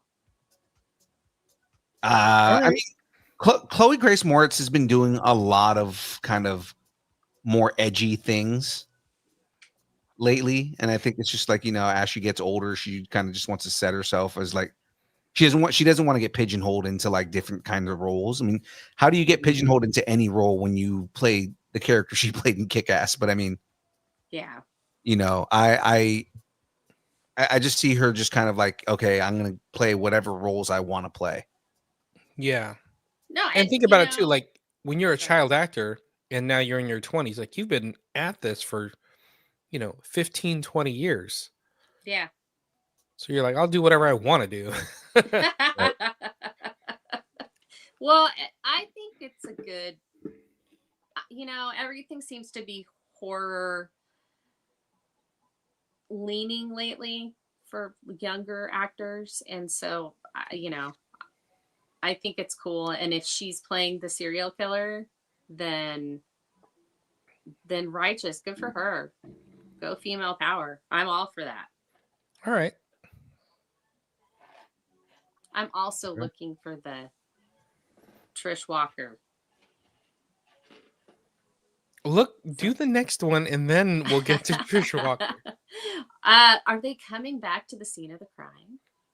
John Lithgow and Jimmy Smits are reprising their iconic roles as Arthur Mitchell, aka the Trinity Killer, and Miguel Prado in Showtime's Dexter Resurrection, which has been filming in New York since January. So I have a couple of questions, though. Who are they? I have never watched this. I didn't watch the first time Dexter was on.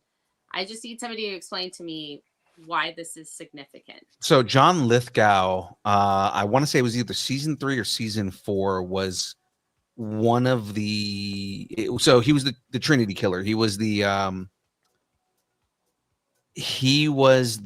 main like serial killer that Dexter was looking for in that season. Oh, so you don't know how to explain it either? Well, I haven't watched it in a while. So but I mean, I remember John Lithgow being the main villain in that season. Mm-hmm. Okay, so basically, it's just like these guys were. And John Lithgow is like the most iconic villain of that entire show. Okay. Yeah. Okay. All right. So he like his Moriarty kind of thing. Kind of, yeah. He was like the one that kept getting away, and he would like throw Dexter off the trail, and Dexter would like kill another person that he thought was the Trinity Killer, and then be like, "Nope, you didn't get me," and he'd kill somebody else. Mm-hmm. Like the Trinity Killer was like the one that got away every time. Okay. All right. Okay. All right. That makes sense then. And Jimmy Smits, he was Senator Amidala in the Senator Amidala. Yeah, and so What is he doing? Why is he alive right now? Are you sure it's Senator Amidala? Are you ruining the joke? Are you gonna? Oh my god! So, yeah, let's go ahead and go to the next one then, because James ruined it. Go to the next one. It's fine. No, he's mad because he's specifically trying to get a joke in there, but I'm ruining it for him. Yep. Yeah. Trish Walker, Hellcat. I put it in the chat. It was she's Hellcat. Yeah, she's Hellcat. Well, I looked it up. I said I was gonna look it up, and I did that, bitch. Yeah, I don't know if I'm a fan of this one. Mockingbird raised Jason. What? A24 and Peacock have officially cast Linda Cardellini in the Friday the 13th inspired prequel series Crystal Lake. She will play Jason's infamous mother, Pamela Voorhees, who gave up a singing career to raise a special needs child. So, do the murders only happen on a Friday the 13th, or like what's the significance of that? Yes. Yeah, I think it was like, I think that was what it was.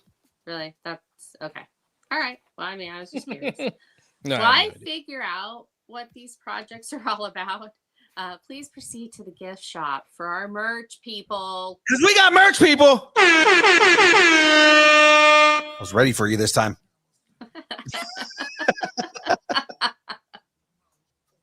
All right, move along. All right. Well, for more news, rumors, and all the trailers and everything that we got going on, guys, hang out in the Distance Nerdington post on Facebook. Of course, you can follow us on TikTok. We've been posting more TikToks. We've been posting more reels. And, of course, if you're not already subscribed on YouTube, follow us on YouTube. Did you just do like a... I can't do it. I can't. Yeah, that. Hey, Phoenix changes the guy. You know what I mean? We start I'm doing not a weird fan of noises. Phoenix Phil. Yeah. Phoenix Phil is a different type of Phil. I want Sacramento Phil back. Yeah. All right. Adrian! We're going back to Oklahoma. Paramount Plus is keeping Sylvester Stallone's mob drama Tulsa King rolling, officially greenlighting the series for a third season. Taking the reins as showrunner for season 3 is David Erickson, who previously helmed Mayor of Kingstown, which is another Taylor Sheridan series for Paramount Plus. Dude, Taylor Sheridan, so many shows. Tulsa King has been a huge hit for Paramount Plus, breaking records when its second season premiered with 21.1 million global viewers, making it the most watched debut in the platform's history. Oh my gosh. Are any of you guys watching Tulsa King? No, but is Frey seeing Sylvester Stallone walking the streets of Oklahoma getting tacos? No. I don't think she's a fan of him right now. I'm you're a fan not of a fan of any of it. I'm not Tulsa King or him or any of it. I've actually heard a lot of good things about the show in general. I've heard it's good. I like Reservation Dogs. That's a whole different monster, and I've heard nothing but good things about that show. Yeah. I like School Spirits. Speaking of Paramount Plus sequels, Paramount Plus is keeping the supernatural drama School Spirits alive as the streaming service has officially been renewed for the third season, which is set to premiere in 2026. The latest season saw a major audience surge, drawing an average of 3.9 million viewers in its first 28 days. Wow, which is impressive. 94% increase from the first season. Wow. Yeah, they pushed a hard campaign for season 2. That's amazing. I saw the ads for this everywhere. Mm-hmm. So they tried to make sure that people knew that this show existed. I mean, also, the lead from Karate Kid. So I mean, yeah. Exactly. Yeah. Exactly. Big hit. Huge. Cool. Keep it going. Absolutely. So let's continue on here.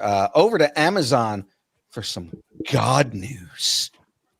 Oh, yeah. Amazon is fully invested in God of War, the upcoming live-action adaptation of Santa Monica Studios' beloved PlayStation franchise has been given a 2-season order.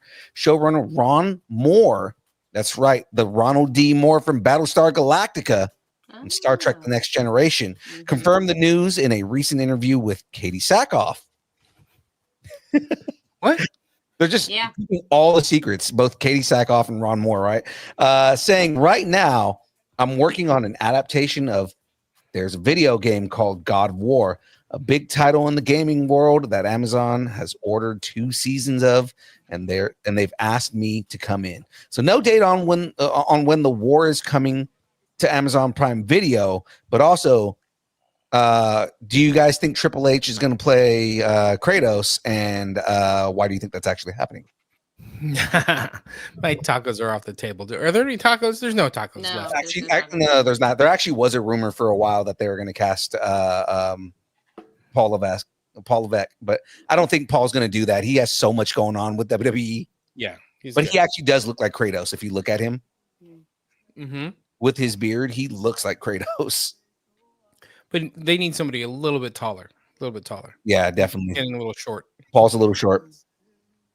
Okay, let's keep it going. Let's keep moving. Time to clock in for a 3rd season. This is like the episode of sequels. Yeah. It is. It's official. Severance is coming back for season 3. Apple TV Plus confirmed the renewal of the strange workplace thriller just a day before the season 2 finale. Creator Dan Erickson, and directed and produced by Ben Stiller. Erickson has a plan to follow before the season 2 premiere, excuse me. He revealed a lot is mapped out for the season 3, and there's an endpoint for the series as a whole, and we know more or less how many seasons we are going to do. Okay, well, tell us. I know, right? Erickson has the plan to follow. Before season 2 premiered, he revealed a lot is mapped out for season 3, and there's an endpoint. Oh, yeah, I already did that part. Sorry. Ben Stiller appeared on New Heights with Jason and Travis Kelce. All nice. Right. It's all right, also like the freaking, like, we're doing a podcast talking about other podcasts. The inception of podcasts. Right. Hey, Travis and Jason, if you'd like us to come on your show, just let us know. I know. Absolutely. Love to talk to you guys. Yeah. Ben Stiller to Distance Nerding. And that's not a big drop. Yeah, I know, right? Hey, Ben Stiller, if you want to come on our show, we'd love it. Maybe. And assured fans they would not have to wait another 3 years for the next season to release. I guess it took 3 years in between season 1, season 2. Right. So Ben Stiller made sure to tell everybody, hey, this will not take 3 years. It's likely that Severance season 3 will be released in the first few months of 2026 or 2027. So, yeah, I guess the release schedule is the early part of the year. Right. Yeah. I actually listened to an interview that Ben Stiller did in regard to when season 2 came out, and he was talking about when he wrote, like when he was in the writing room for season 1, because he produced the whole show and everything, but like when they were going over everything, they wrote the show specifically for Adam Scott. Oh wow, I didn't know that. Yeah, he said that he wrote the show, and he was like in the process, like as they were writing, he was like showing scripts to Adam Scott and was like, "This is for you, dude. Like literally, I want to make this show, and I want you to lead the show." And they ended up doing the first season. So that's awesome. That makes so much sense. Yeah, I mean, like perfect for that show. It makes an actor feel wanted. Yeah, and the whole thing was like Ben was talking about, like, we're known for like doing comedies, and we've known each other for years doing comedy stuff. He was like, I wanted to do something a little more like actor choppy, and we came up with Severance. Yeah, Ben Stiller he really, as a writer, I think is phenomenal. I mean, I think he's a great actor too, but I feel like he's most creative as a writer. He's a good director too. Yeah. Oh, he is a good director. Absolutely. Yeah. I just feel like writing is his, like, that's where it all stems from. And I think that that's amazing. So kudos, Ben Stiller. Kudos. All right. Let's keep it going. Get that Chiefs thing off my face. So rude. I love the smell of comic books in the morning. The world of the Big Bang Theory is expanding, and it's putting an unlikely hero in the spotlight. The upcoming spinoff on Max has an official title. Stewart fails to save the universe. That's so good. Sort of rude, but okay, we'll take it. Good though. Dude, if you know Stewart, that makes sense.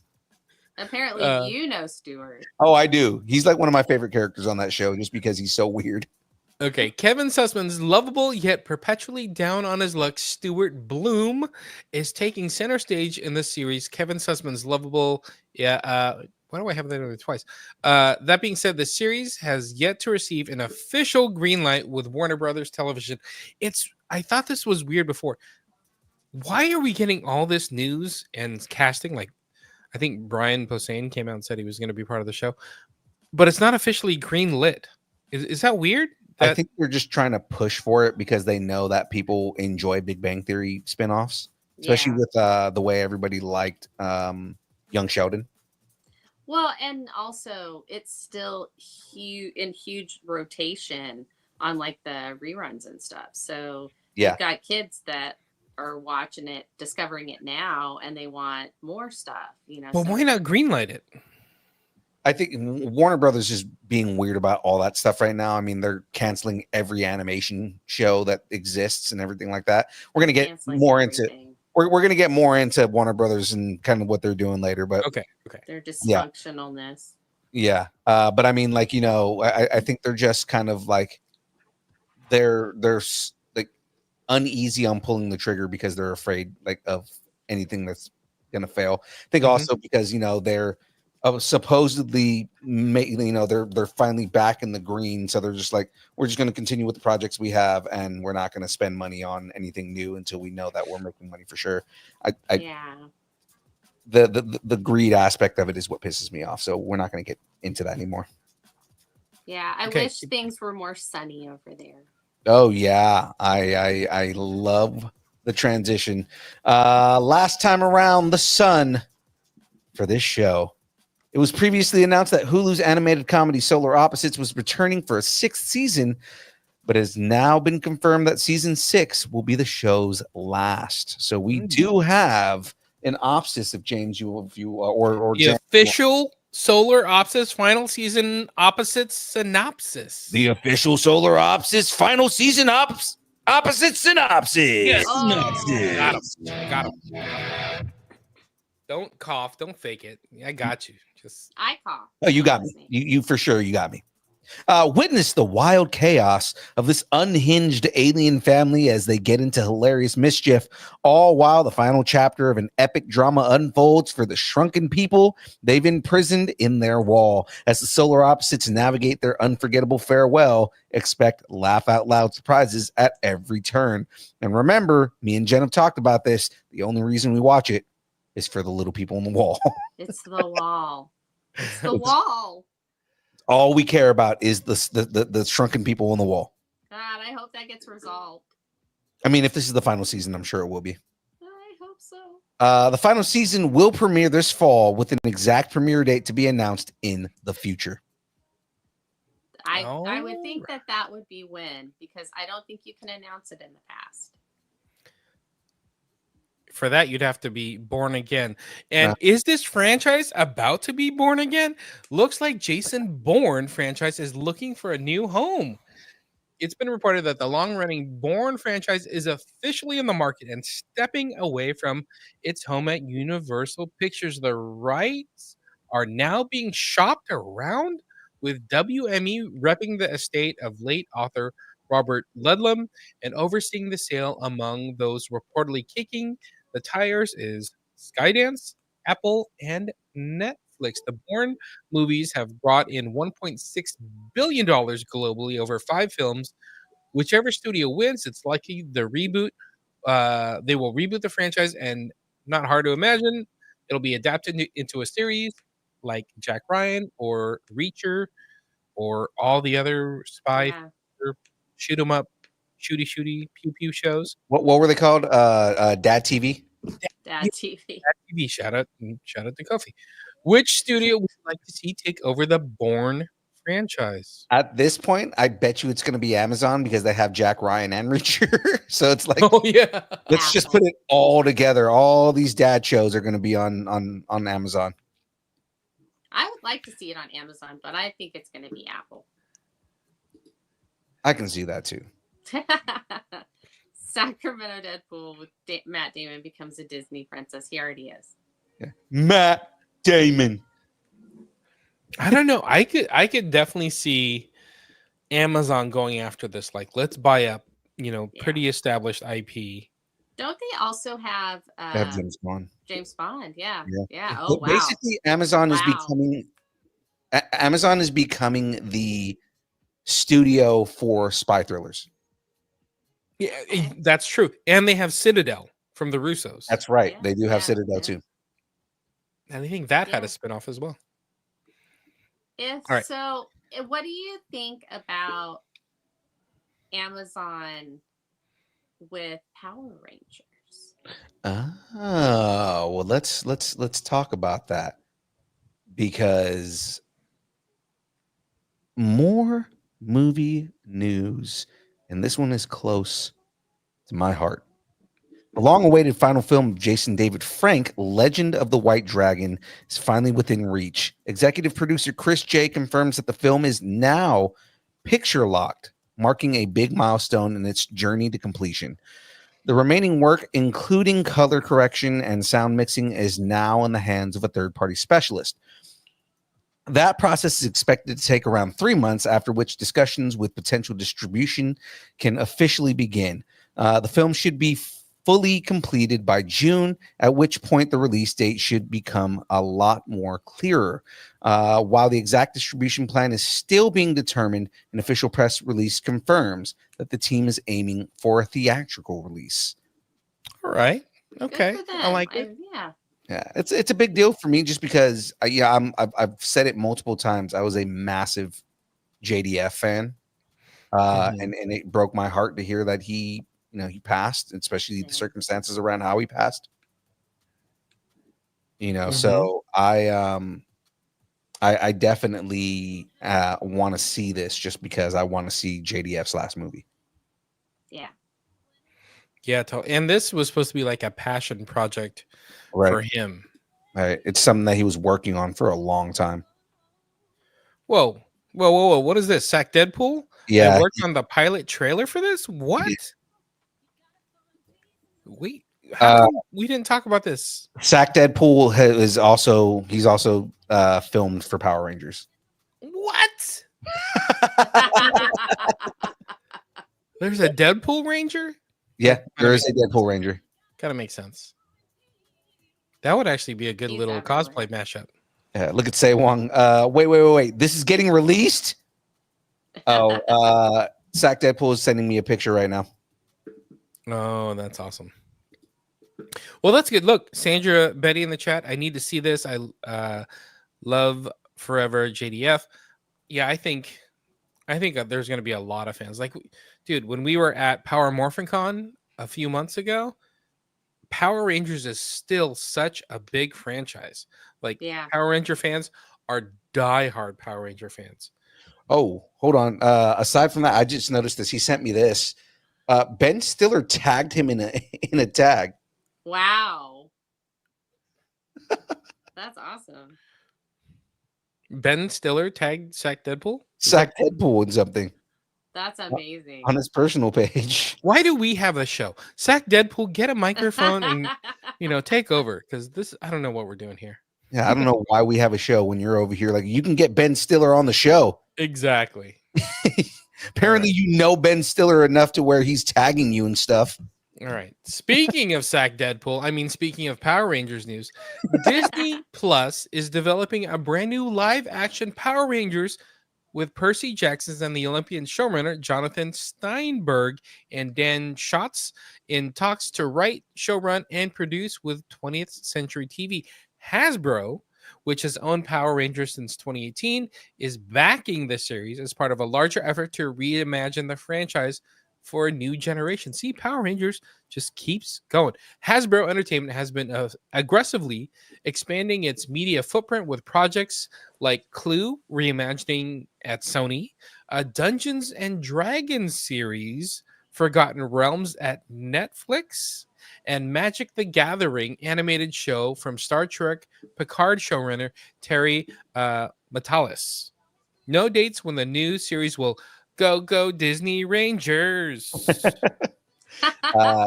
That's funny. Actually, a friend of the show, Brandon McKinney, is working on Magic the Gathering, and he's told me a lot of good things about the show. So I'm excited to see it. I'm happy that Netflix is bringing it back. So awesome. Breaking Or NDA Disney Plus. secrets. no, he told me at a con, like 2 cons ago that Okay. that you're talking about the thing he's doing. I was talking about Power Rangers. no, he's doing Magic the Gathering. Right. No, he told me a while back. Misunderstood. No, okay, sorry. Yeah, he told me a while back that that we can talk about it now, because when they canceled it, he was allowed to talk about it. Oh Gotcha. yeah, that's right. We talked about it. About a month ago? Mm-hmm. We were talking about it. Yeah. Power Rangers coming back. I like it. And I think, it's funny because they had that Power Ranger movie, like 6 years ago? Yeah. And I think we learned a lot of how to reboot and how not to reboot franchises. So I'm excited for what they do with new Power Rangers. Yeah. Sorry, go ahead. No, hey. Please emote away. Please finish your tweet. I would like to talk about some more Disney Plus news. Do it. Disney Plus has given a season 3 renewal to the series Percy Jackson's and the Olympians, everyone. Yay!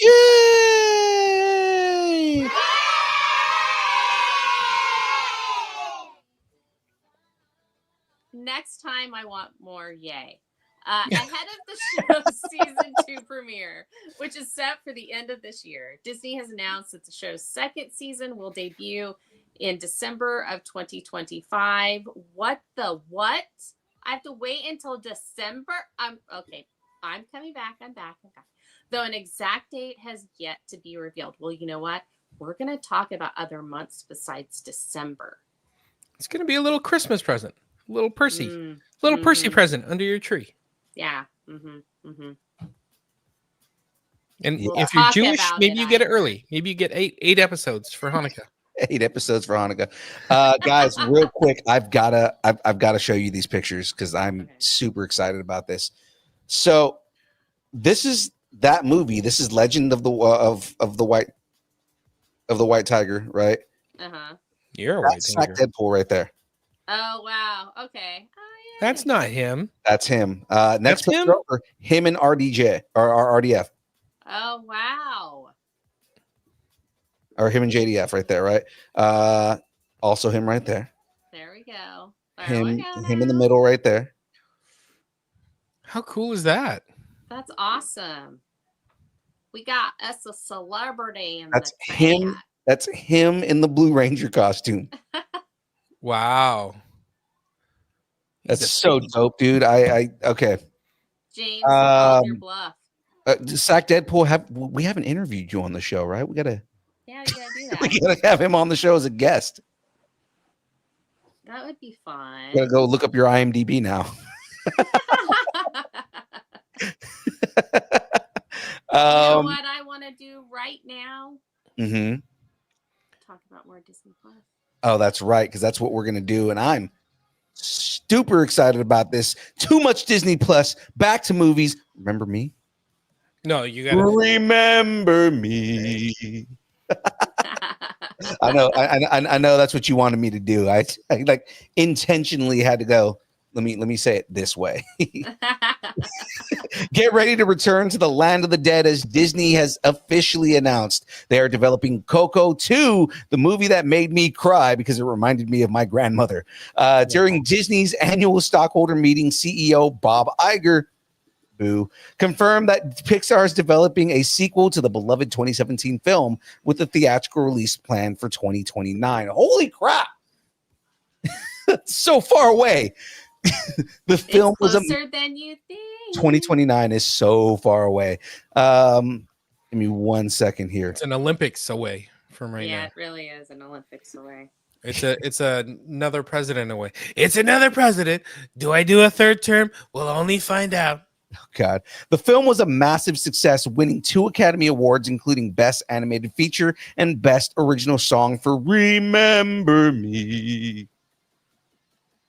The Spanish version. I haven't seen Coco. What? Recuérdame. Recuérdame.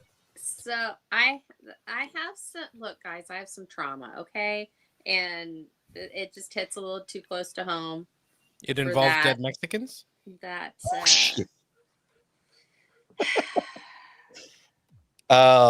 Alongside Coco 2, Disney is also working on a Coco-themed ride for Disney California Adventure, expanding the film's presence in the parks, which we will get to shortly here. We're going to be talking about that soon. You have to watch that movie. It's so good. So good. No, you know what? I'm tired of you bullying me into watching movies. Oh my God. A good movie. It doesn't matter. It doesn't work. I tell Liam to watch all these movies and he goes, "Oh yeah, that sounds great." And then he doesn't watch them. Hey, welcome to parroting him. Oh my gosh.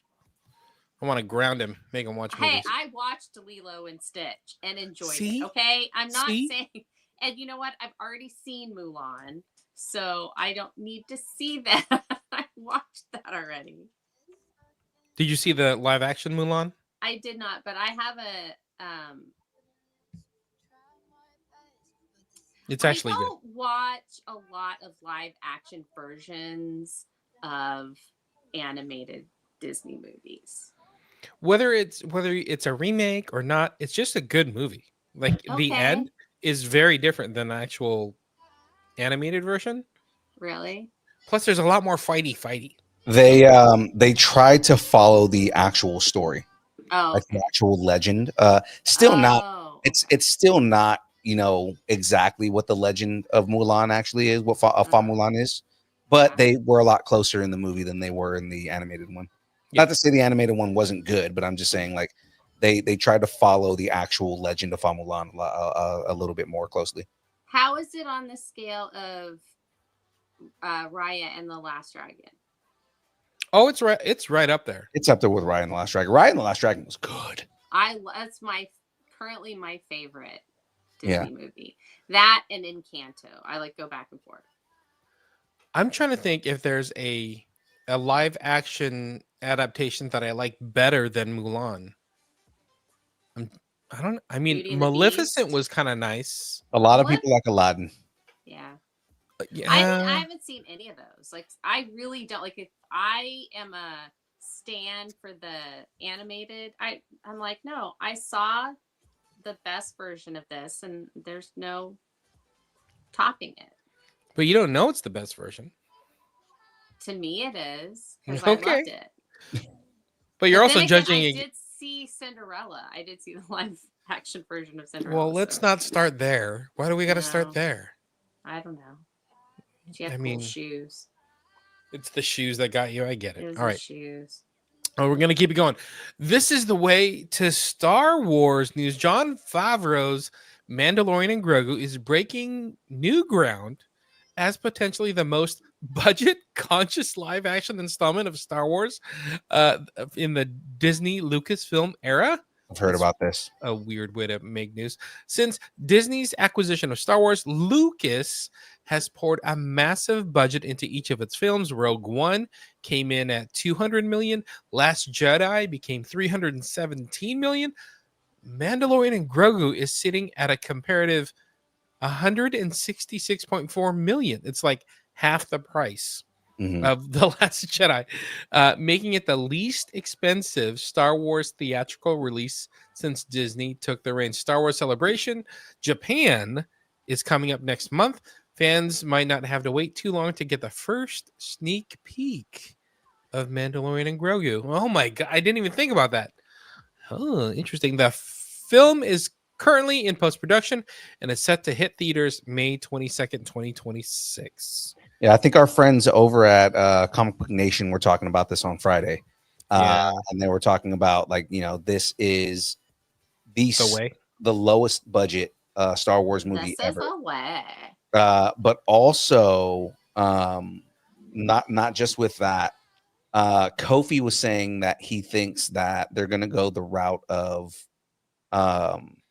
Western, like they're going to focus on it being like a Western, and Westerns were, historically they were cheaper to make. Yeah. So, and that's the reason why they made so many Westerns back in the day, was because of how cheap they were to make. Here's the difference.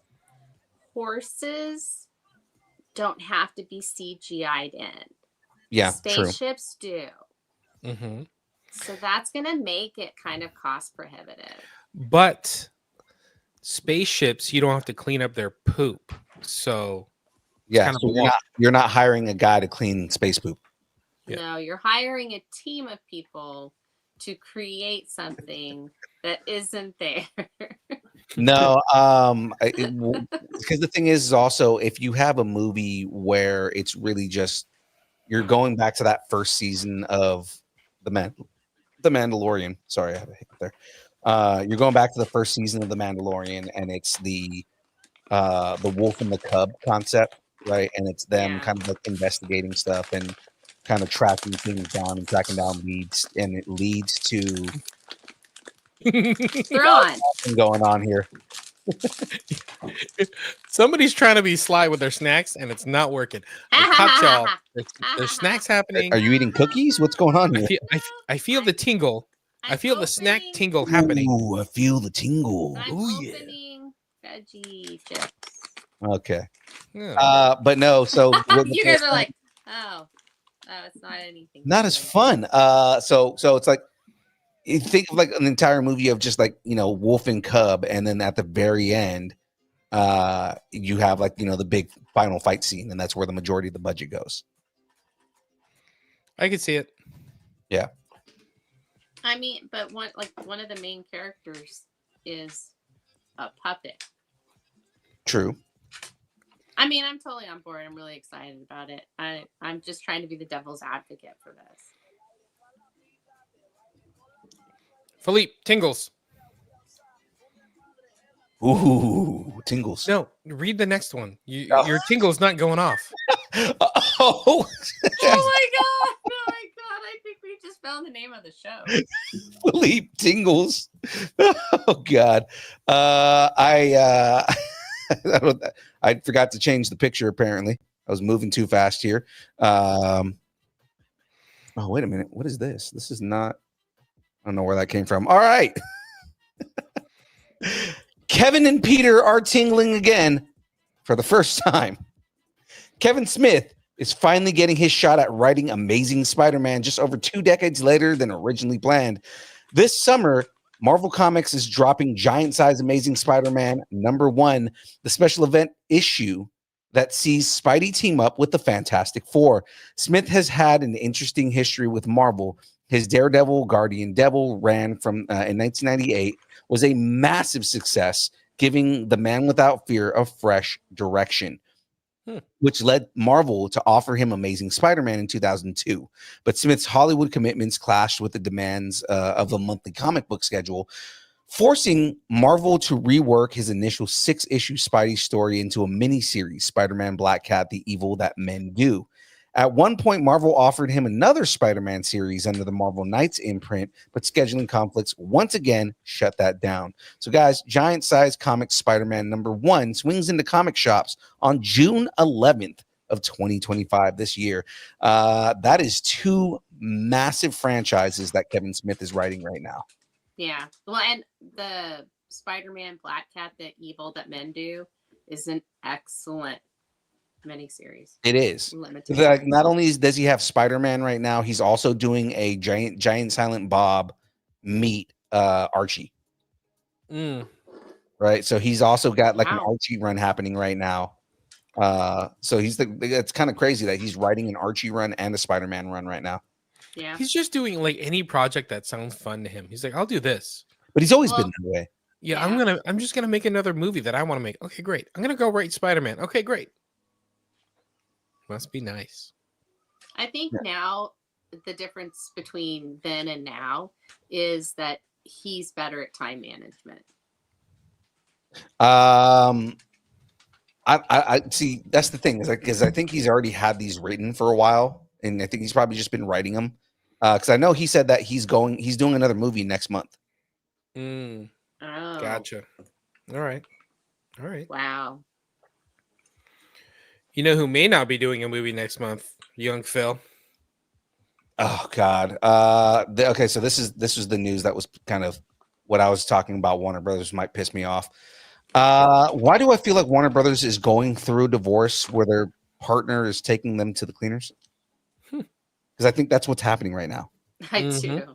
Mm-hmm.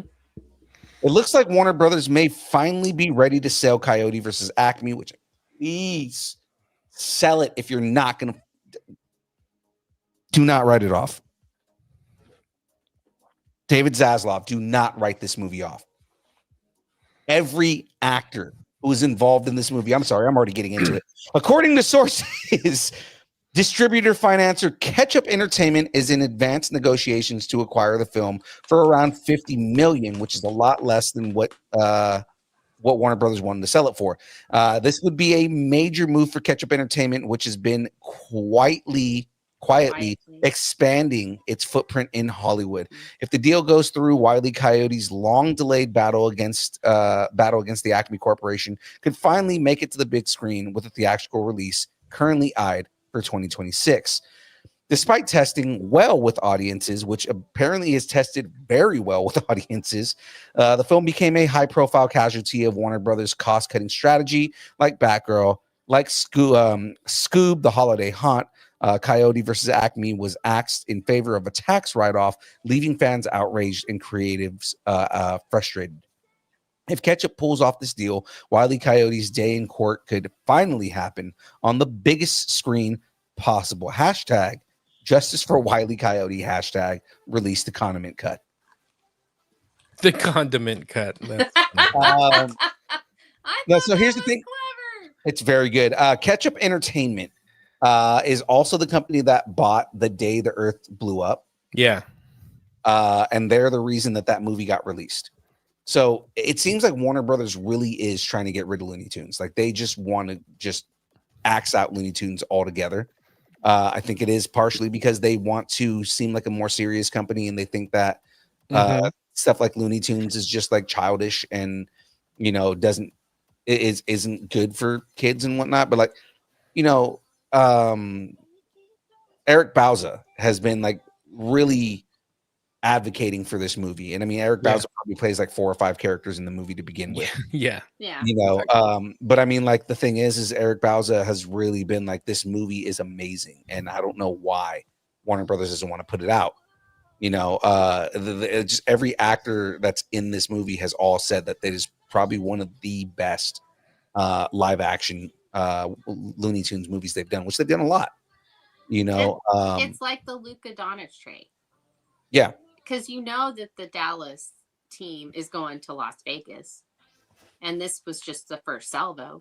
Yeah, and the thing is like again, like the big deal with this, the thing that really pisses me off is like Warner Brothers is like, everybody knows about this, we're still gonna go sell it. You know, like they've been selling off all these movies to make tax breaks, so then that way they can make their money back. And it's like, that's the way that they want to, like, that's how they've been getting in the green, is by doing stuff like this at the cost of like pissing off the fans and pissing off people who are going to give them money, and like tarnishing some very beloved like characters. by Absolutely. Like just making them not available. So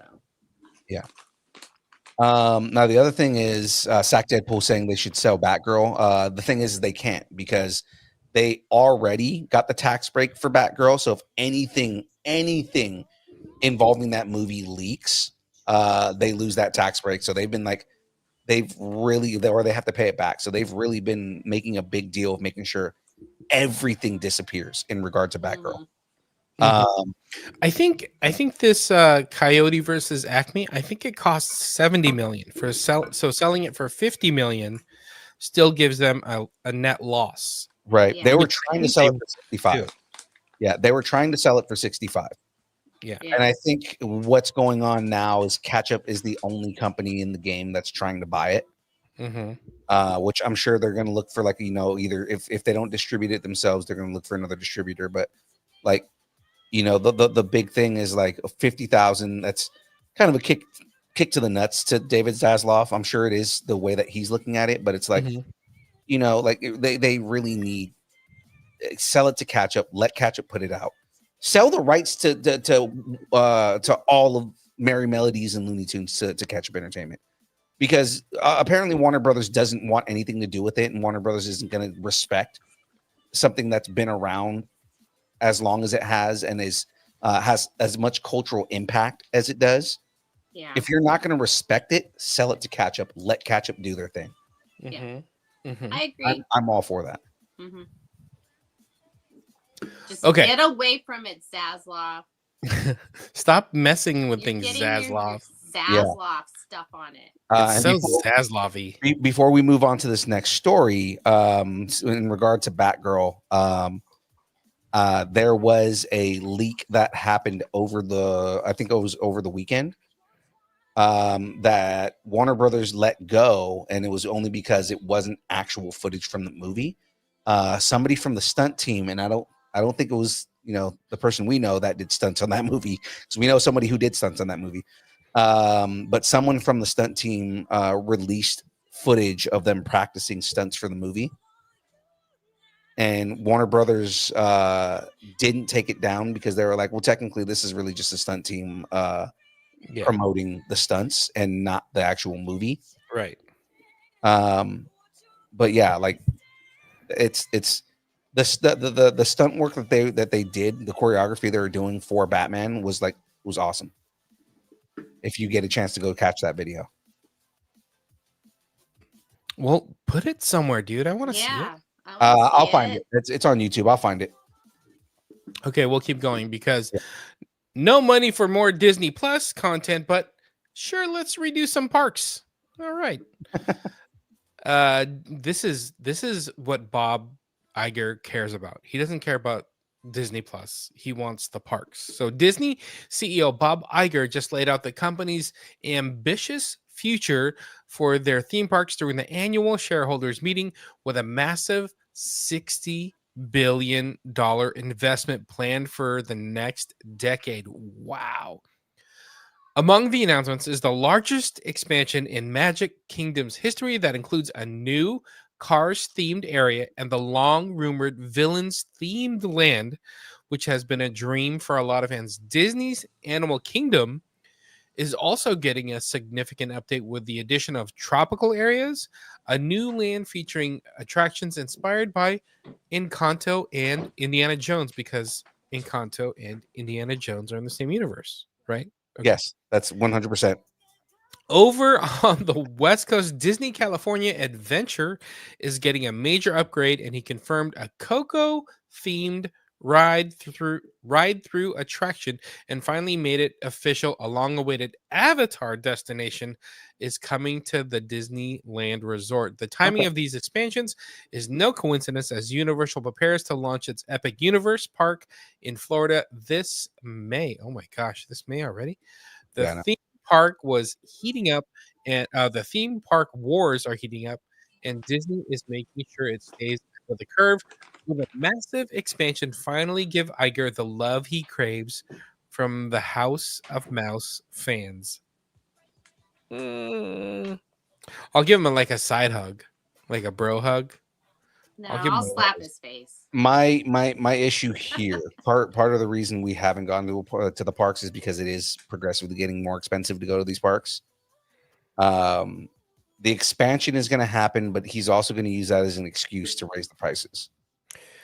Right, but you haven't tried their birria sandwich yet, and I think that's a game changer. I haven't been to Disneyland since before the Star Wars attraction. So there's Disneyland that you know from before the birria grilled cheese sandwich, and then there's Disneyland after the birria grilled cheese sandwich, and they're completely different. I'm just letting you know. Yeah, right no. Also, all my vacation time goes to cons. So exactly. That is factually correct.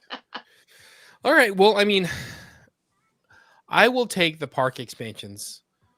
I dig this. I'm glad stuff like Coco, which we heard is getting a second film, is getting expanded into the parks.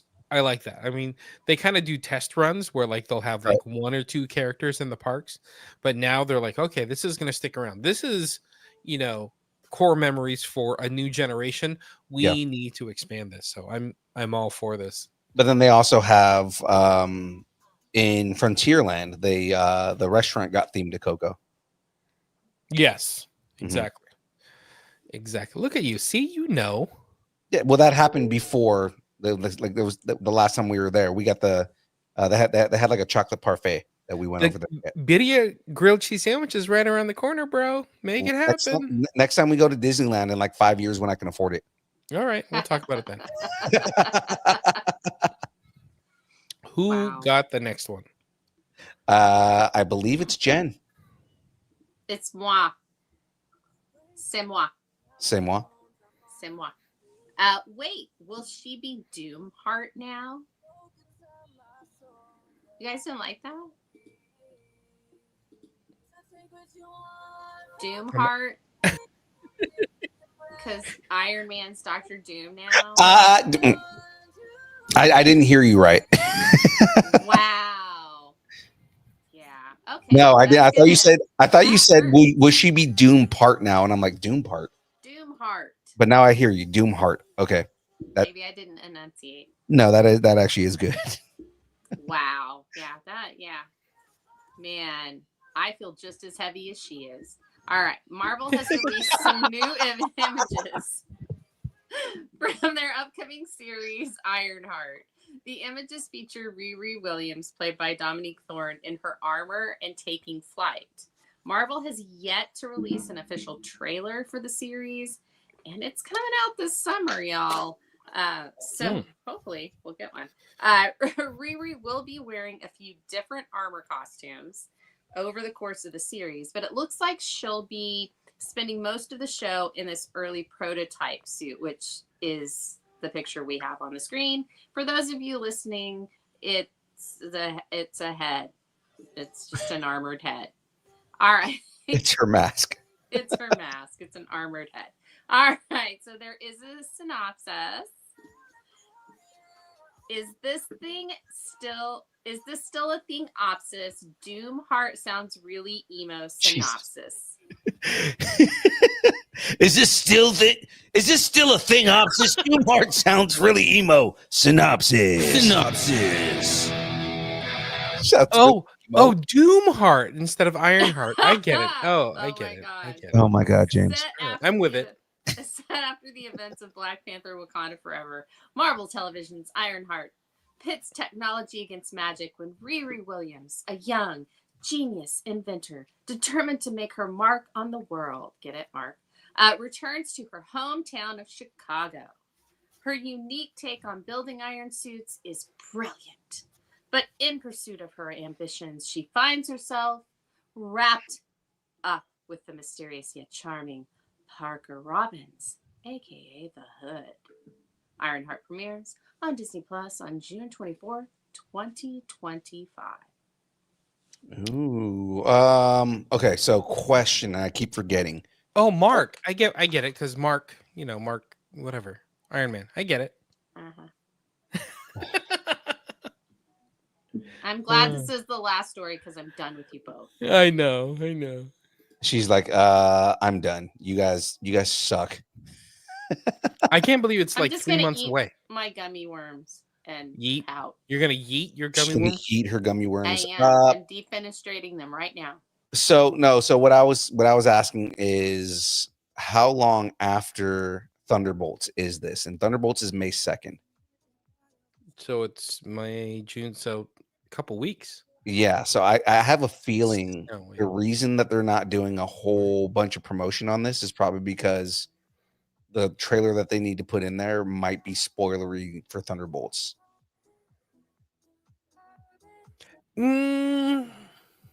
I think they're just trying to pace pace it. Interesting. Yeah. And it absolutely could be because Bucky. Right. Buckaroo Banzai. I think they're just trying to pace the marketing. I don't think they want to overwhelm. Like, even think about Fantastic Four. We haven't heard a lot of Fantastic Four in the last few weeks. We get like teases and stuff to keep us happy, but like we haven't heard anything in a couple weeks. So I think they're going to start ramping it up as we get closer to these and not step on their own toes. Daredevil, though. I was gonna say the other thing is they could be waiting for Daredevil to be done. So it's like, okay, when we're done with Daredevil, then we'll start promoting Ironheart. Thank you. Their promotion strategy might be that they're just promoting what show is on at the time and then waiting for the next one to finish. So like once this is done and they start moving into Star Wars, then it's like, okay, now we can promote the next Marvel project and we'll start promoting Ironheart like super crazy. And then once Ironheart is done, then they promote the next show. I think the next one's Wonder Man, right? I think Wonder Man's at the end of the at the end of the year, but I think that's the next Marvel show that they have coming out, though, right? Or is it Zombies? I think you're right. I think Zombies gets all released like in one day in December. Yeah, but then they could do a marketing campaign for it, though. Yeah, exactly. Oh, Doomheart, I get it now because of Ironheart. Yeah. Okay. I hate you both.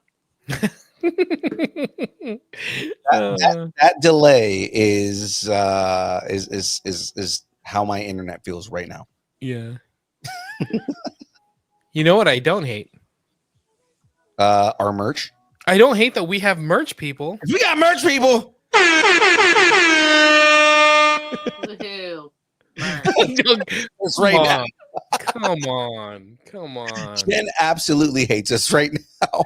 We got merch and we got angry Frey issues, and so can you. DM us at Distance Learning and let us know what. Actually, we have the character shirt, and that's it right now. Yeah, black shirts are gone. Black shirts are all gone. We're working on something new. Yeah, you those are the OG. We're working on something new. We'll talk about that soon. But until then, come get the character shirt. So you got the Unipole shirt in charcoal gray. Let us know what size you're looking for, how many you're looking for. Just like Geek Freaks and free tickets, all you got to do is DM us on Instagram, DM Distance Learning, and let us know what you're looking for, how many. We'll throw in some stickers. We got a lot of stickers that did really, really well over at Weekend Blender. People were very happy with our stickers. So just DM us. We'll get you stickers. We'll get you a shirt.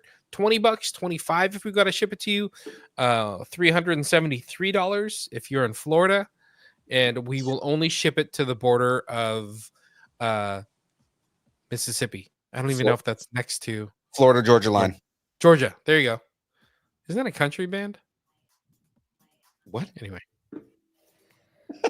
Geography. Total kiss ass. This tater guy, we love you, Frey. No, I was gonna say our stickers really were a hit because to a point there were people who came up when we said, "Hey, free stickers," and they were like, "Oh, I like this one with the Deadpool and the Filipino kid." I like it. No, I'll take it. You know, like there were people. There were people who would like walk up and like deliberately get our sticker because they like the characters, and I was like, "Oh, sweet, that's me and him." That's awesome. So yeah, so let us know. We will send you merch, guys. We'll send you stickers. You and him, huh? It's me and them right there. I love it. Okay. Talk schedule, guys. The schedule as of right now, we are doing game streams again on Mondays. Obviously, I didn't do it this Monday because I was driving to Arizona. But I will be back in time to do a game stream this Monday. I'm going to try and see if I can fit in some game streams at some point this week. While I'm out here, I may actually do one tonight and after the stream here, after I'm done posting everything that I need to post. I kind of want to play Assassin's Creed really bad, so I might hop on and play that. Tuesdays, the download, the show you're watching right now, 2:30 to 8:30. We went very long today, but we had a lot of stories to cover. Thursdays, the build from 6 to 8. We interview interesting and fun people from anywhere from celebrities to comic book creators, indie comic creators to major creators. We've had some big names on the show too. And then Fridays, no longer the build, but we will be doing fun stuff on Fridays. So whether that be games and doing game shows, or we are doing movie streams and movie watch along parties and stuff like that, Fridays, come and hang out with us, guys. We're going to be having a bunch of fun. So that is it for our schedule. We should call it the Friday Hang or something like that. It's something I forgot. We had a name for it, and I already forgot it. I got to remake this. It's the Hang. It's the Hang. The Hang. We've got the download, the build, and the hang. And the hang. Yes, that's it. The Hang. Let's go the hangout. The hang doesn't sound right. Okay, no, it's called the Hang. You're not in charge. Jen named it. Oh, now James is trying to make up. You should have named it before, but you didn't. So Jen had to name it to make me feel better about myself. James is going full dictator right now. Yeah, he's going full something. Well, she's the one naming it. It's not me. You named it the Hang. It's called the Hang now. What a name! I said, what a good name that is. Such a good name, best name that's ever been made. Nobody's ever made a better name than the Hang. I said to myself, I want to hang. Why don't I hang? Okay. Bruce, you need to go to sleep, sweetie. Not yet. We're gonna get there. It's time to get sleepy. Well, they said he's already in bed and he needs to go to sleep. Party. Yep, Taco Party. Well, ladies and gentlemen, if you would like to support Distance Nerding, the best way to go is go to distancenerding.com. Click on that big button at the top right there. It says buy us a taco. That's right, ladies and gentlemen. You can buy us a taco. Join the Taco Party. It is the best way to support Distance Nerding, guys. Makes so we can do more shows, more events. We can do more fun stuff. I want to be able to buy more prizes to give to you. So yes, ladies and gentlemen, help support us. Taco support also makes it so we can do more fun stuff, like give Graveyard a full 32 seed bracket. Yeah. Or get us better buzzers for Distance Jeopardy. Yeah, that's not how we're spending tacos. Is buying buzzers. Hey, the buzzers that we got were great. Tarts. We should taco create tarts. That taco tarts. We should make them taco tarts from now on. Well, ladies and gentlemen, of course, if you would like us if you'd like to follow us on all the social media places everywhere that exists, if it is a social media that exists, we are there. Just make that bigger. Follow us on all the places, of course, on the Instagram, the Facebook, the Twitter. It's never going to be X, the Twitch, the TikToks, the Threads, the YouTubes, Discord, MySpace, Blue Sky, which is where we're having a lot of fun, Vine, GeoCities, Friendster, Second Life, AIM, Farmers Only, Christian Mingle, OnlyFans. It's only pictures of Aaron Watson's feet on in Mandels, the beard, Jahmez's glasses, just sitting on a table and judging you for not buying all the shirts that we have left. And of course, everything she would do for money, which is not much that he will not do for money.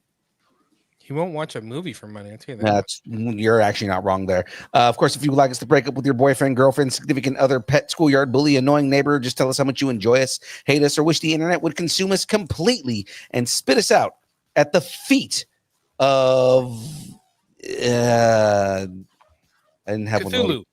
Cthulhu. He doesn't have feet. That was stupid. Why'd you say that? Clea. At the feet of Clea. Clea. We're gonna piss off the internet. Even more than we already do. I was gonna say we haven't already. At the feet of Clea. We're just gonna that's gonna be a thing. We're gonna call it Clea from now on. Oh, Doomheart, because it was Iron Man and then Iron Heart. Feet of Doomheart. Send us an email at Dist. Really? So, yeah, I was trying to get over it. Nailed it. Nailed it. Insnerding at AOL.com, and we will read it live on air. Thanks, everybody. And keep nerding together. And Bruce, go to sleep, Bruce. Go to sleep, Bruce. Go to sleep. Night time, Bruce. Night time. It's night time. It's night time. It's night time. It's night time. This is where you play the music. Are you trying to do this? I'm Batman. There you go. In night time. Well, ladies and gentlemen, that is it from us. I actually don't have anything to dance with. Ladies and gentlemen, it is now time for the dance party, and James brought his own personal dance club with him. Let's get this going. You guys got to dance. Of course, your children. Dance monkeys. Don't call them monkeys. Dance. You gotta dance. Distance nerding.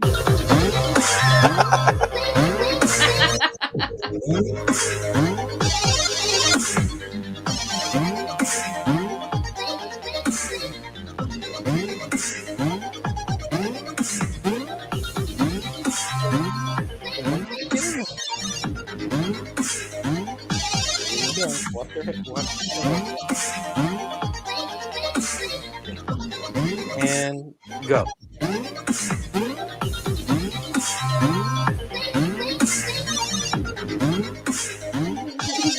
You're making them do that. They're off screen. Who's off screen?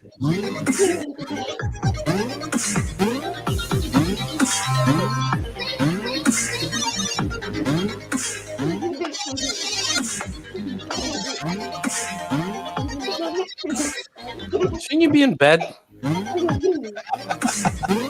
We'll see everybody on Thursday.